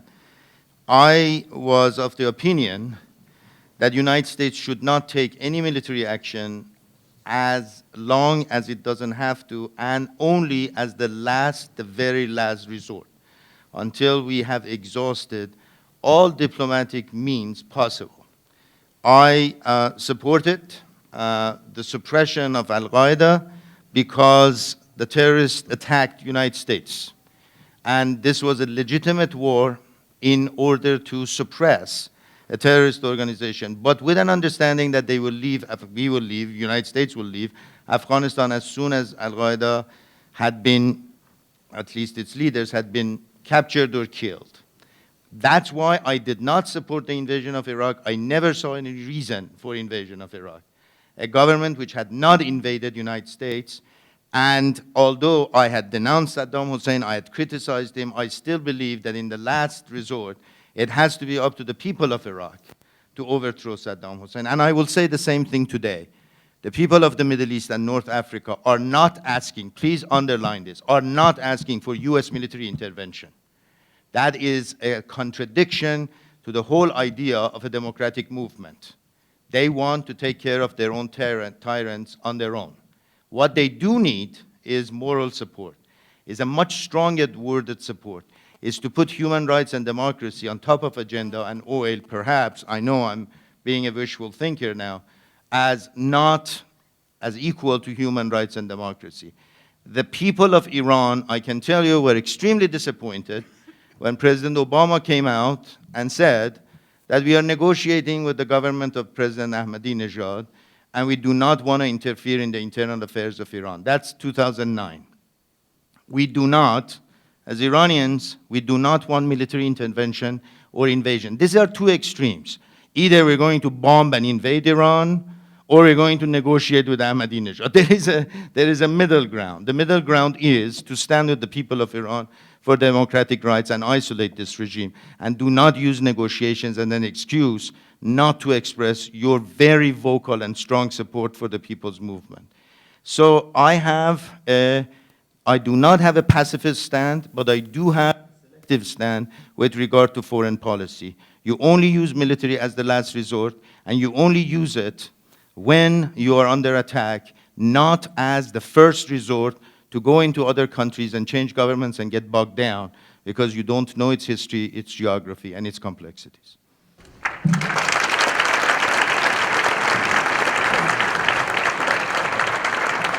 Are we on here? Okay. I think my first comment is for Dr. Renz, is that right? Renz? I'm not sure if I got that name right. But it was, I guess, a concern I had that the measure of a healthy society in Kazakhstan is the number of Mercedes SUVs. I think that's kind of a troubling kind of measurement because I don't think it means like, you know, like to be well adjusted to a profoundly sick society is not a measure of health. The quick and short answer to that is if you've got 40 million unemployed young men and women, you're going to have a revolution. If you've got, you know, 50,000 new Mercedes on the street, you're probably not. I'm not suggesting that Almaty in Kazakhstan is a healthy society. I'm suggesting that it's not a society that's going to. I'm going to suggest that it's the exact thing that would cause a revolution is the fact that a few people have SUVs. So anyway, the next comment. It's not a few. Okay. That's the problem. Yeah. Well, even if it's a bunch, I mean, by measure of how many Kazis there are, that's not a very good measurement. The second one is for the gentleman. We came to some other panelists, and I'm not sure what your title was, the gentleman next to Mr. Kia, and we did listen to scientists who did talk about resources globally, including Nobel Prize laureate Steve Running. The resources are not there. And whatever you want to believe about resources. The other thing is if the resources are there in the case of like coal, or tar sands oil, or natural gas, they use things like fracking to extract that, which is highly damaging to the environment. And so I think, like, start there with some kind of a, compromise to acknowledge the fact that we have a finite resource planet, and we have to acknowledge that. And I think, yeah, technology, innovation. I mean, I would even welcome a kind of a conversation if you want to talk about Murray Bookchin and some kind of social ecology where we're living in complementary ways, using technology to innovate, that's great, but the reality is the reality. We live 5-planet lifestyles. It's not there for the rest of the world.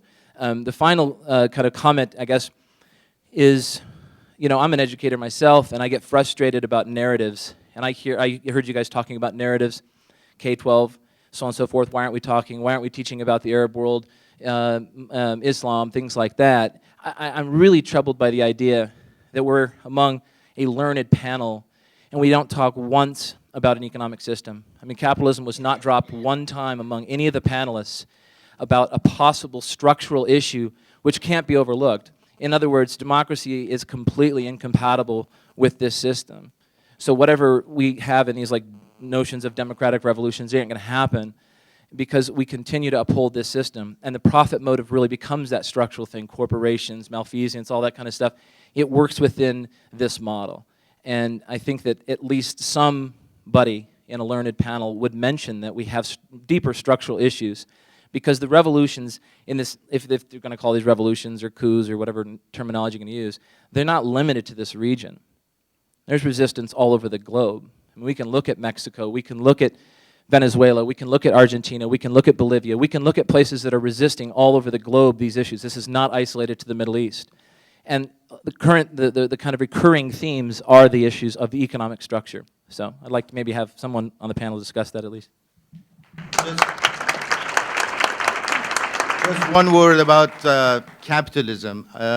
I personally, and I've studied this region long enough to conclude that to just call a society which has profit-based system capitalist, in this case does not really apply. I would call the entire Arab world being run by mafiaism.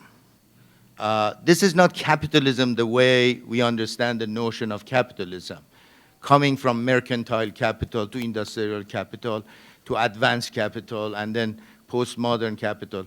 I think that's why I want that to be taught, because you just apply a very Western concept to a very non-Western society which has not gone through the stages that you assume they have.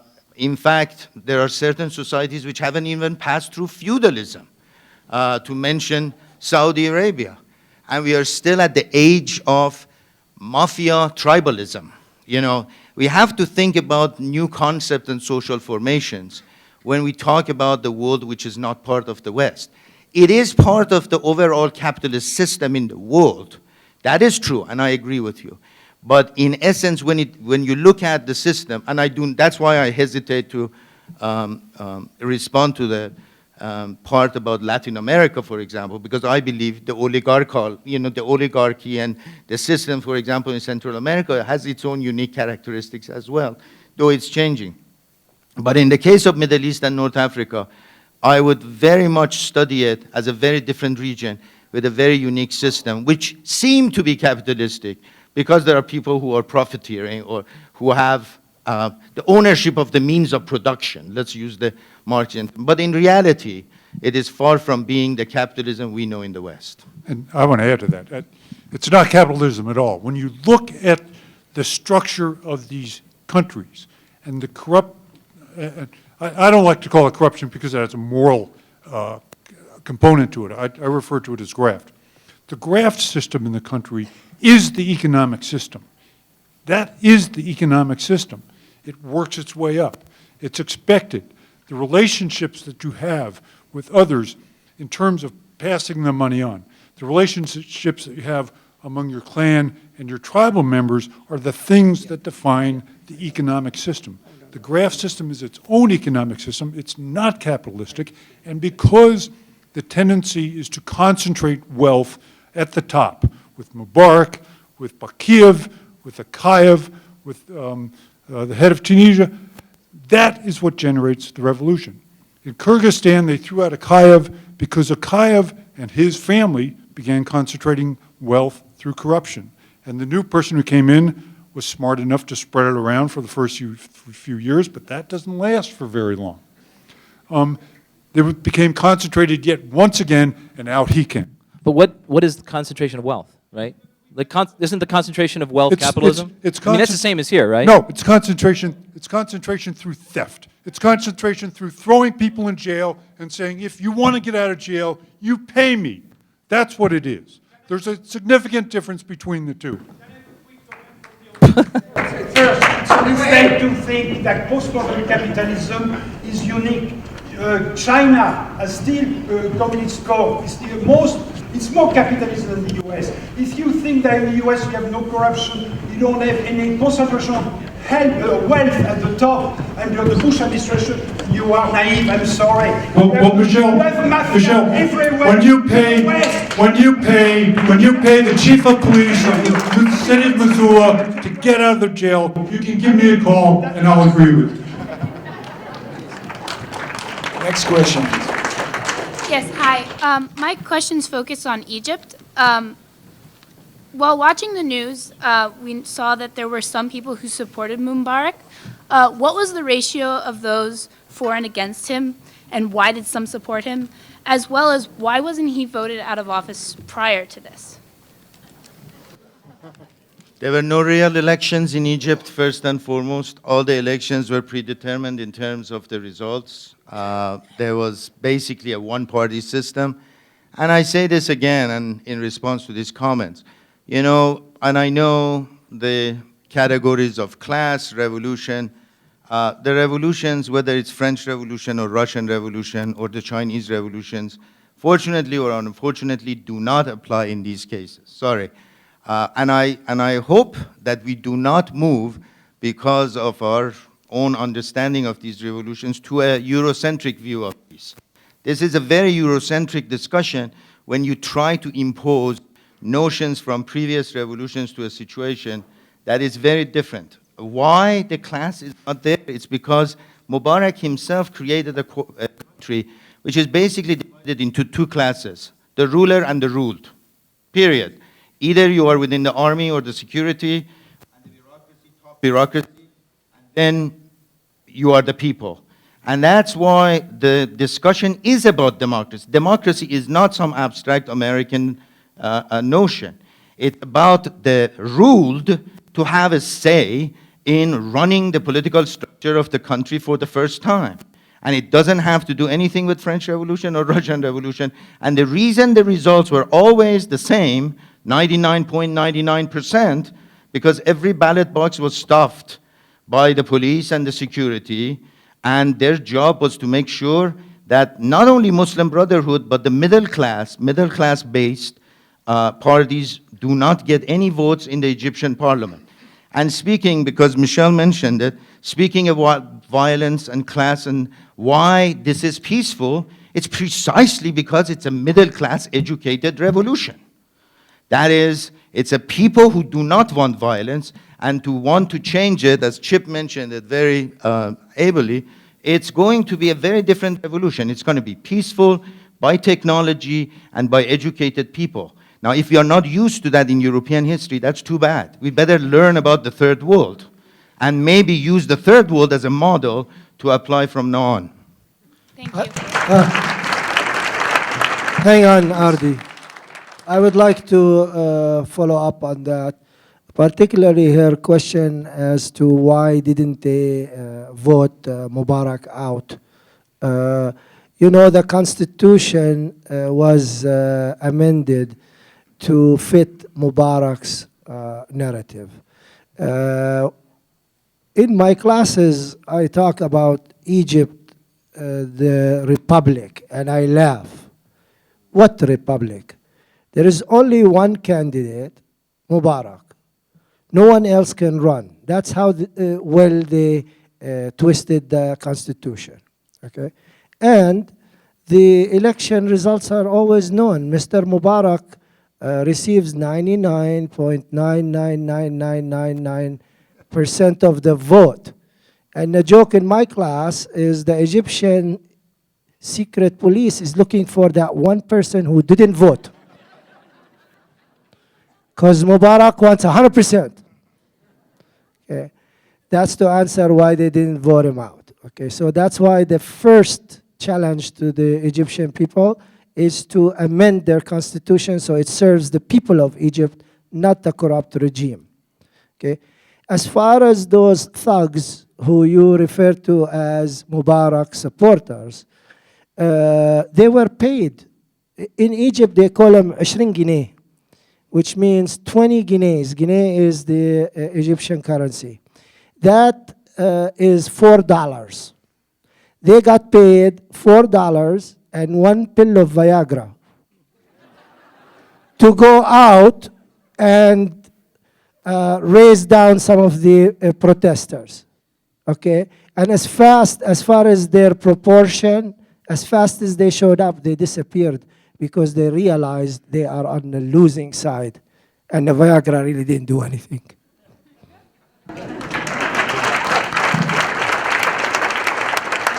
I think one of the panel members clearly made the connection between energy and lifestyle. Energy equates in part to oil, and lifestyle in part equates to food, which is a very important item, of course. If the food supply in Missoula were interrupted within a few days, we would see some very serious human behavior. Nuclear power is not an option, and that should be patently obvious to anyone who has taken even a cursory look at the medical maps of elevated breast cancer cases around our nuclear reactors or at the Columbia watershed, which is contaminated by nuclear waste. If we use nuclear power, we will continue to poison ourselves and our grandchildren and generations for eons to come.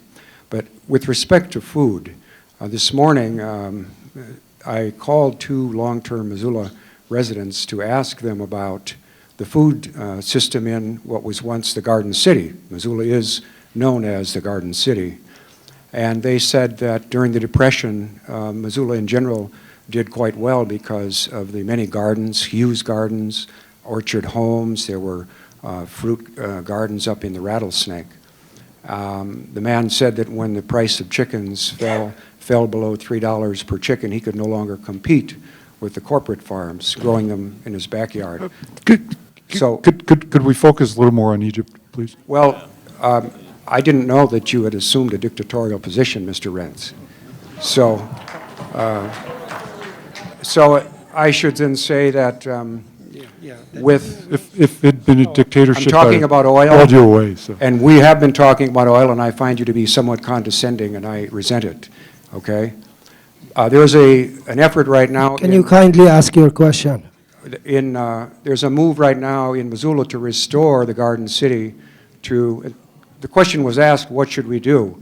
Think globally, act locally. That's where I'm coming from, all right?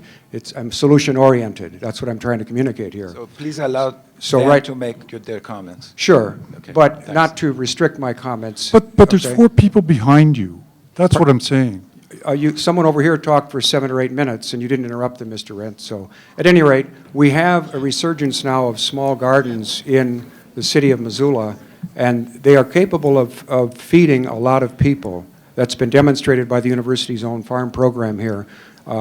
It's a visionary program. So I think that in terms of solution, that is something that we really need to look at here in Missoula to restore our community's ability to grow food. Let's not cover it with concrete and tar. Thank you. About 30 years ago, I read a critique in the Atlantic Monthly on the American tendency to transport or export democracy to other countries. And the critique had 4 legs that it said that democracy had to stand on. One of those was a strong and well-educated middle class, and Mehrdad, you alluded to that. I'm not sure that it's a strong middle class. It's educated in Egypt, but it's not a strong economic force. We in this country have been so self-involved that we have not learned about these other countries. And therefore, we have elected leaders who do not make very good policy. And so how do we change that? How do we change being kind of the bully on the block and learn how to live with these other countries, even if their democracy or their system doesn't look quite like ours? Even if it becomes a real democracy, the culture is going to have its own little influence on it. So how do we do all of that? Thank you very much. That's an excellent question. I think by the experience of the last 10 years, we have learned that when we try to impose democracy, it doesn't work. Iraq and Afghanistan are pretty much good cases. When countries are not ready, whatever this democracy, however you define this democracy, one cannot impose democracy by military means. Now, I know people in the audience would say, what about Japan and Germany, you know, after Second World War? This is coming out of a very different situation. I also, without getting into too much history, and I'm kind of addicted to history myself, I want to say that first and foremost, I think a more humble view of ourselves would help, and understand that what we have in this country is the result of a very long process itself. We revolted against the English, and we had to go through a civil war which cost over 600,000 people to abolish slavery.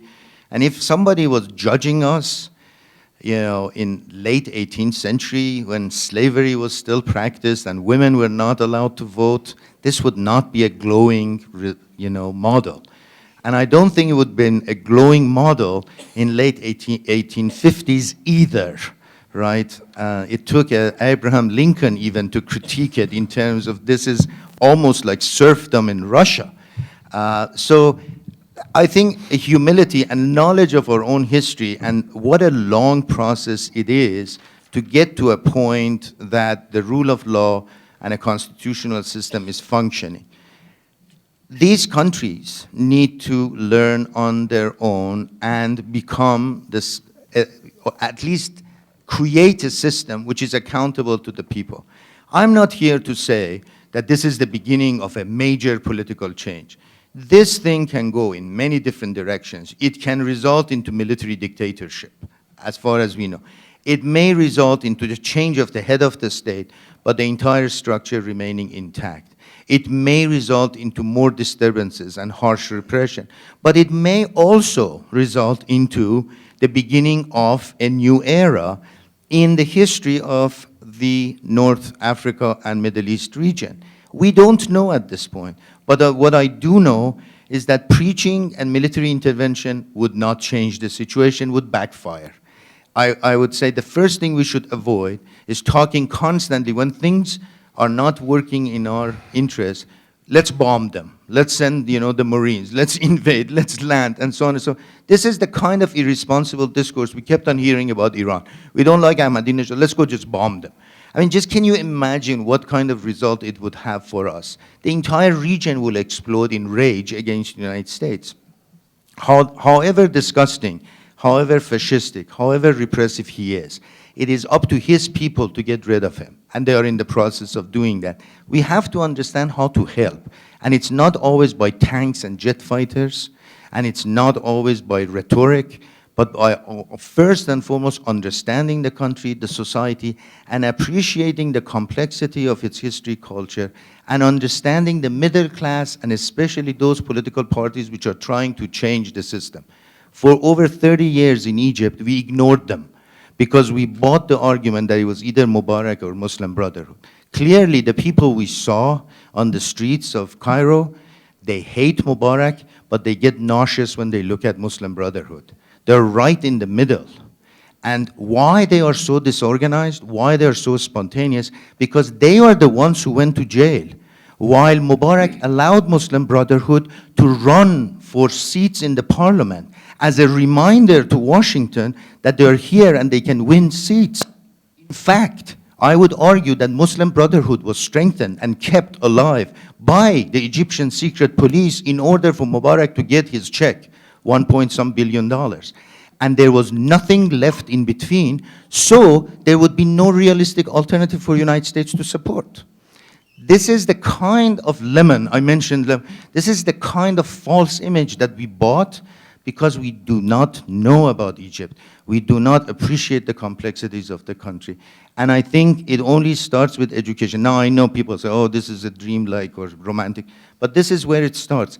And I would say that education should include the people who run this country in Washington, because having listened to some of them, they are sometimes more ignorant than our students. At least these guys, I mean, our students who are coming as freshmen or sophomore who don't know anything, they immediately learn it, grab it, and take more classes and move forward, and they become experts, right? But these guys, because they have the suit and tie and they have titles such as senator, congressman or woman, secretary of this and that, they don't need to learn. And you ask them the most basic question, I don't know. And they are devising foreign policy for the United States. It is scary. And my last comment is that's why we are constantly going to some British guy. The moment he speaks with a British accent, oh my God, he must have graduated from Oxford or Cambridge. Let me bow to you. And that's why our foreign policy is constantly being shaped by folks who are signing multi-billion-dollar contracts with Libya, right? And at the same time stabbing us in the back in the name of being allies.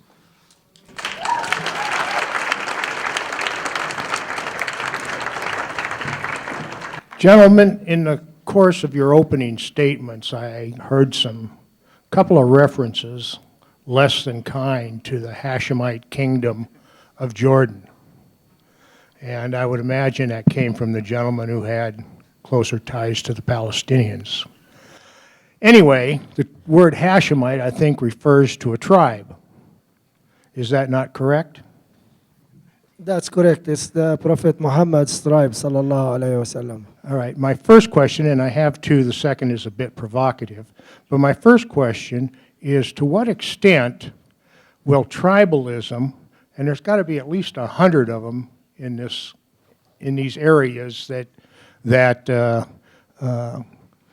democracy is sought, to what extent is tribalism going to impede successful results?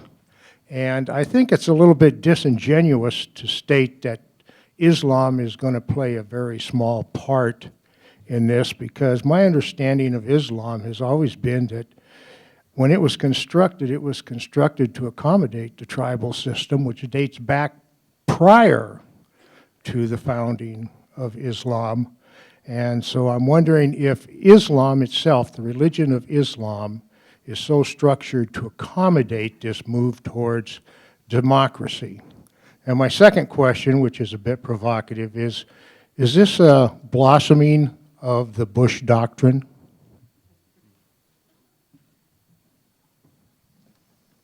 What doctrine? Bush has nothing to do with this. Bush has not a thing to do with this. Obviously, one needs to know that I put into perspective the background. I took you all the way to World War I to understand that nothing Bush or any Westerner has done really receives any credit towards what's taking place in the Arab world. Okay? The Arabs have long waited for this day. Okay. Now, if you listened to the chanting of the protesters in Egypt, Islam and Islamic rhetoric was not even mentioned. All their chanting had to do with nationalism and pan-Arabism. This is a pure reflection of misconceptions, one which you have, which seems to tie Islam and Arab. Muslim and Arab are not synonymous. Okay? Arabs can be Muslim, they can be Christian, they can be Jews, they can be Druze, they can be agnostic. Of course, depending on the geographical area we're talking about, the extent of the effect of tribalism will vary. Okay? As we can see in Tunisia and Egypt, not a thing.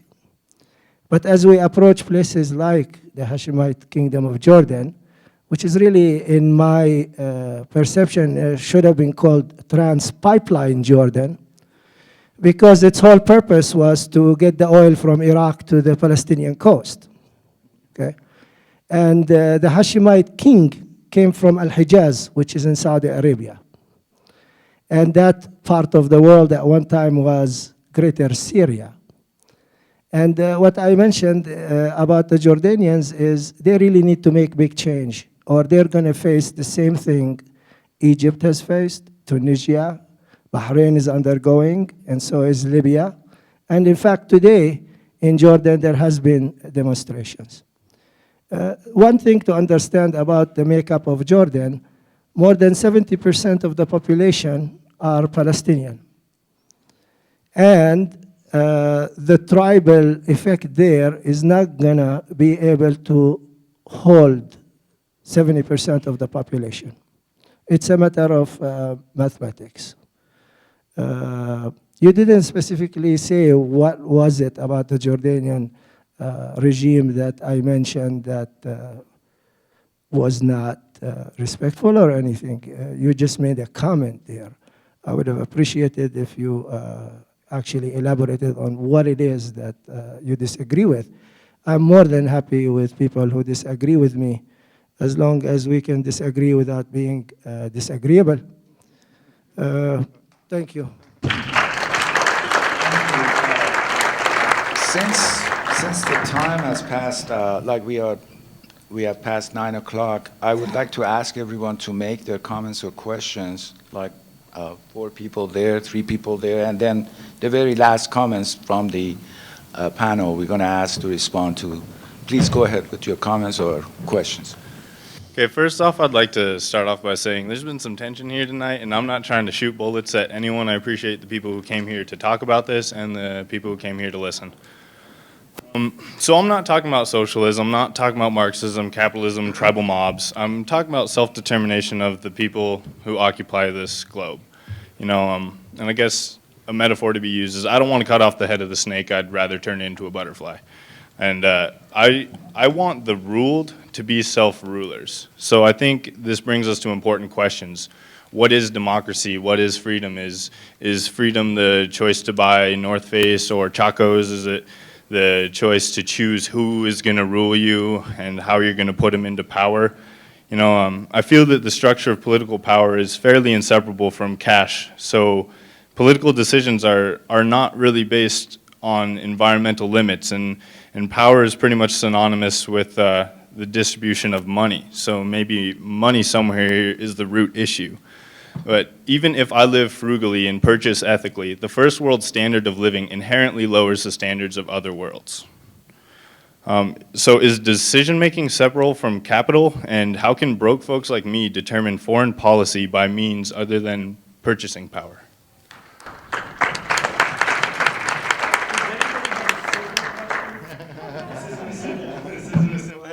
Let's go ahead with your question. Yes. First, I'd like to say thank you to all the panelists. That was absolutely great. I'll keep mine very simple. The most important thing I heard through this entire discussion was K through 12.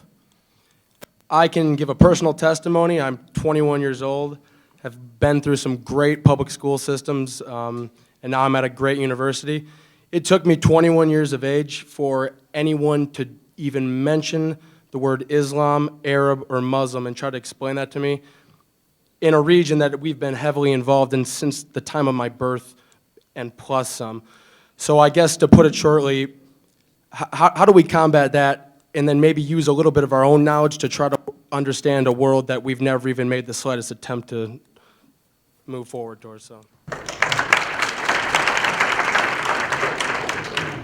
Thank you, panel members. I would like to ask one question. On a previous question, Dr. Kia, Mirdad Kia, you have shown strong conviction that this is and will be a peaceful revolution in Egypt. I'm concerned that after Mubarak's departure, there is an incredible vacuum of power now, and without the use of an institutional power, such as the U.S., but not limited to the U.S., to temporarily control order in Egypt, won't there be a space that is open for the Muslim Brotherhood to take over this region, and which could cause mass violence? Thanks. My comment is fairly short. Dr. Kia, what you mentioned about young people reminds me of a quote from Malcolm X when he said, "Young legs have more bounce to the ounce," and I really hold that near and dear to my heart, that it's the young people that will push social and political change forward. But the real question is, why weren't we watching? Is this not a problem for American and international journalists to answer, to not be spoon-fed by government officials, and to do real reporting and real work, and to actually know what's going on the ground? Is that not what's at the heart of the issue in our disunderstanding of what's going on? I'd just like to give a brief thank you to all the panelists. I've been eagerly awaiting such a discussion since all these events began to unfold, as I'm sure many were. My question is also for Dr. Kia. Last semester in your seminar class, we discussed modern political Islamic issues throughout the Islamic world.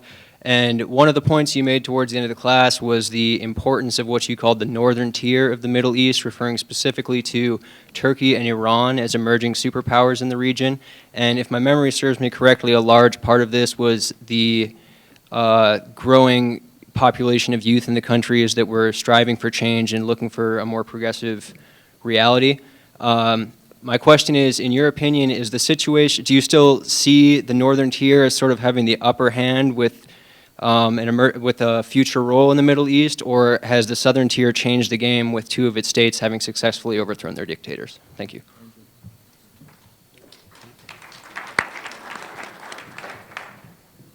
I wanted to maybe return a moment to the sort of structural economic issues that seem to be recurring themes here. Well, the panel talked about huge levels of unemployment, food crises. This came to mind as reading Al Jazeera, of all things today, talking about that we're looking at North Africa. We need to look at the rest of Africa. We have similar structural riots, government changing going on in Gabon and Ethiopia. Morocco's having the Ivory Coast. A large part of the fighting in the Ivory Coast is economically motivated, and they had a whole list of countries. And it seems that the recurring themes here are, I don't really call it globalization or capitalism or whatever, but we've had a system for 30 years that has systematically, as a matter of policy, displaced people from the countryside to the cities. So you now have half the population of poor people of the world living in cities, and created, so you've taken out agriculture in these countries, and in the Western countries, we've had a system basically, we can go into long detail, but basically the price of wheat in Libya is set by commodity hedge funds in the United States now. And this seems to be combining to cause a lot of unrest in more than just the Mideast. And I wonder if you have any comments on the underlying structural economics of this and how global this might be. Thank you.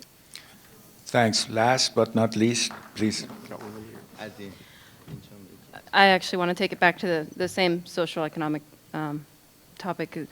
I was really surprised that everybody on the panel completely dismissed capitalism and said it's not the issue here in this region. Going back to lemons and signing contracts with Libya, I don't understand how, it's a matter of police being paid off or police getting bribes. My problem with that is the wealth is concentrated at the top, but where is that wealth coming from, if not from the United States for capitalist interests? We're buying oil from there, and therefore we're paying these dictators to suppress their people. How is that not capitalism affecting the region, is my question.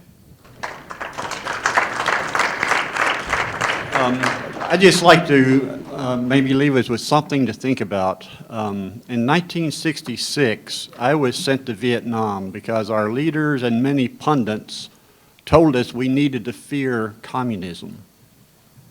It seems to me that we have moved beyond being afraid of communism, and many of our leaders and our pundits, especially faux news, tell us we need to be afraid of Islam.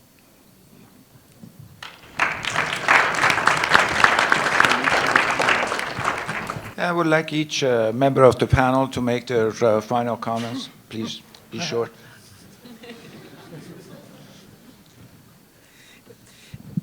Well, one of the big questions is what can the U.S. do? And I believe that it's time that the United States supported the people. They have been supporting the despots and the repressive regimes for a long time. And it's time that they support the people. Whenever I am in the Middle East, and I do visit Palestine and Jordan often, I hear two things. One is American democracy stops at their borders. Two, the Americans constantly apply a double standard. So perhaps if we as Americans uphold our democratic principles beyond our borders and not apply any double standard when we're dealing with other people of the world, then that would be the first big and major step that can move us forward. Also, the education system, which was mentioned several times, I believe strongly in education. And in order for the Americans to assess what their leaders are deciding as far as foreign policy, they need to be informed themselves. And I believe that will come through the education system. I've been in Montana for 36 years, and my children went to school. They were born and raised here. And I was very dismayed at how much of world history and culture they were taught in school. I don't even believe they were taught their own American history. And they came out geographically illiterate. And I always say that, okay, I'll prove to you that most of them are geographically illiterate. We are in the state of Montana. I will ask 10 students to name the 8 nations that live here. Half of the 10 will fail in that test. The other half will fail when I ask them to locate all those nations geographically. So perhaps it is all in education. And in this situation, like Dr. Kia said, the people on the top need to be educated. Our leaders need to be able to be responsible for what they utter, like that Newt Gingrich, who is a very well respected. At one time, he was Speaker of the House. He came out and compared Islam to Nazism. So if the leaders can speak like this, then the rhetoric gets just reinforced. The people hear sound bites on Belly of the Beast, that's Fox. And the government policy reinforces what they're saying. So it's a vicious loop. And only through education and awareness can we come out of that and provide that region the support it really needs and uphold our American principles of democracy and human rights and the right for freedom and to seek happiness. I think we should extend that to the rest of humanity at the end of the day, rather than worry about ratings and the color green at the end of the day, with all the talk about capitalism.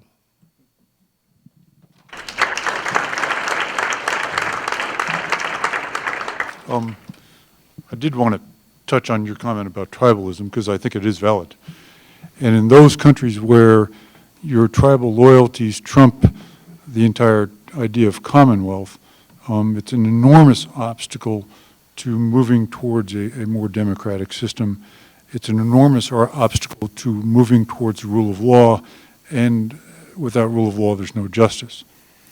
And because in such countries, your primary loyalty is to your family, to your clan, and your tribe, you are expected to bring in money by whatever means, and often that means graft.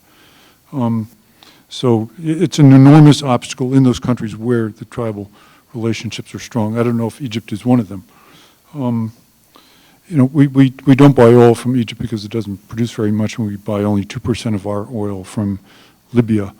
The money, of course, in Egypt is not necessarily oil. I mean, they've got enormous agricultural output, and so where does the wealth that's concentrated at the top come from? It comes from the bottom, and it comes from that lemon that we send over to Egypt every year. And those things are skimmed off and spit out, or spread out. And then the other question about the Muslim Brotherhood, in my view, if things break down socially, it's not necessarily the Muslim Brotherhood who will come out on top, but those who happen to have the most guns and money to prevail. If over the next generation or so, the system of corruption and the system of oppression and suppression of dissent continue, then people will start looking towards the Muslim Brotherhood as being that entity that is not corrupt, that entity that holds to certain principles and is seen as honest and fair dealing.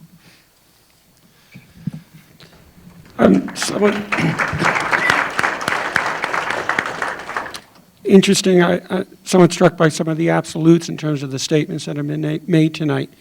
I think it's very important for all of us to realize that when we think in that capacity, we stop ourselves from thinking of the possibilities, what can be. And when I've listened to the comments from the audience, to the members of this panel, we all come at this from many different perspectives, but at the end of the day, we're really looking for the same thing: opportunity, fairness in terms of just being treated as a human being, a chance to make a living for our families, not to be oppressed so that we're afraid to speak out, to say the things that we have the ability right here in this room tonight to be able to speak to. This is really the purpose and beauty of what we're here for, is to have this kind of discussion. We'll have different viewpoints, we'll have different perspective, but through education, through communication, through the ability to talk to each other, maybe I can learn something from you and you can learn something from me. There are very few things that are black and white in this world. There's a lot of gray. And this gray has got to be that middle ground that we find. And I just want to thank you for the opportunity to be a part of this tonight and to speak to you and to hear your comments. Thank you very much.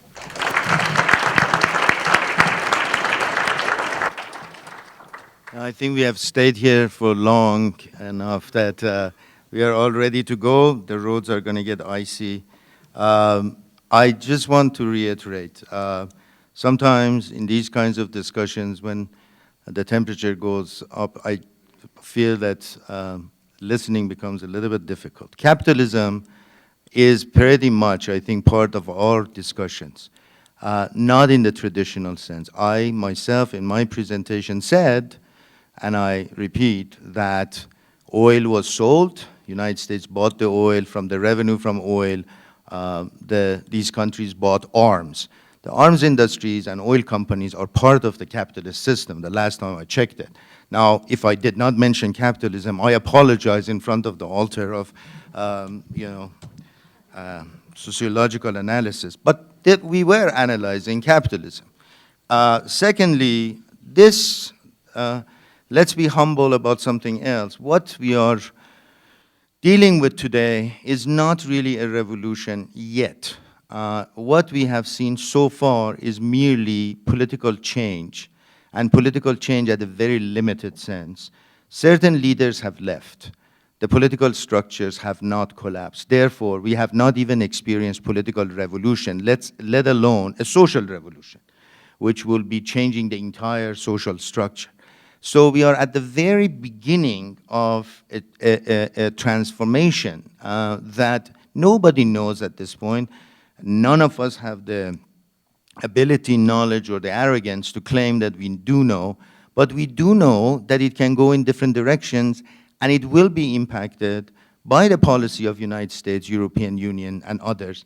And it will be impacted by you as citizens of the United States. And all we were trying to do tonight, I think, in this panel, is instead of throwing once again the same old things, the same old concept, mostly taken from European history, that we look at these countries as very unique, with their own unique history, and challenging and complex. Because if I came here and said, it's all about capitalism, let's just finish the talk. But Egypt is a very complex society, for God's sakes, 4,000 years of history, right? Long years before capitalism, feudalism, even tribalism comes into this country. Humility demands that before we throw concepts, we learn and educate ourselves about this country, and not just adopt models because we are familiar with those models. The other comment that I would like to answer, David raised the question of northern tier versus southern tier. I think still the Arab world is a very complex and unpredictable region of the Middle East and North Africa. The predictability of Turkey and Iran is much greater. The economic resources is far more concentrated. The democratic movements are far more sophisticated. And regardless of who wants to dream about Ahmadinejad staying in power, he is going to go. And this regime will melt in the hands of the Iranian people like chocolate. And it's melting in front of us. And when that regime falls, there will be fundamental change in the entire regional and political system of the Middle East. Why? The support for Hamas will disappear. The support for Hezbollah will disappear. The support for the Shia movements in Iraq and Bahrain will disappear. Democracy in Iran means a very different region, especially in Afghanistan, in the Persian Gulf region, and in Central Asia.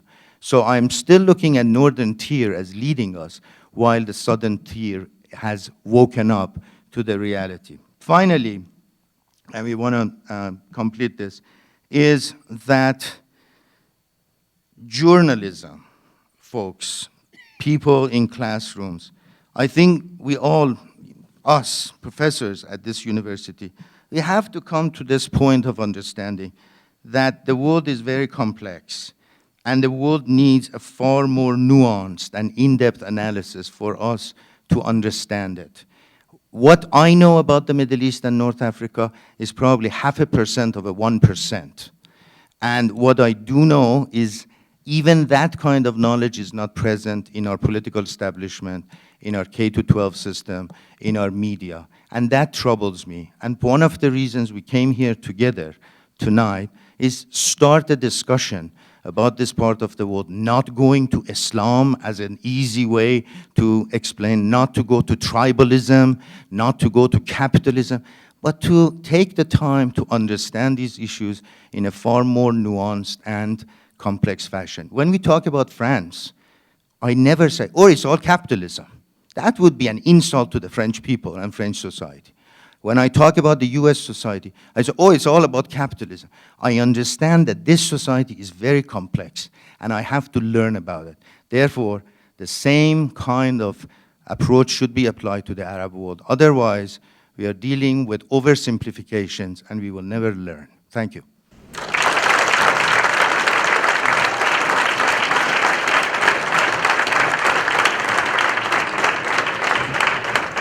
I want to thank you, thank every member of the panel, and especially the audience. This was a very healthy, actually, presentation, discussion, and exchange of ideas. Thank you very much.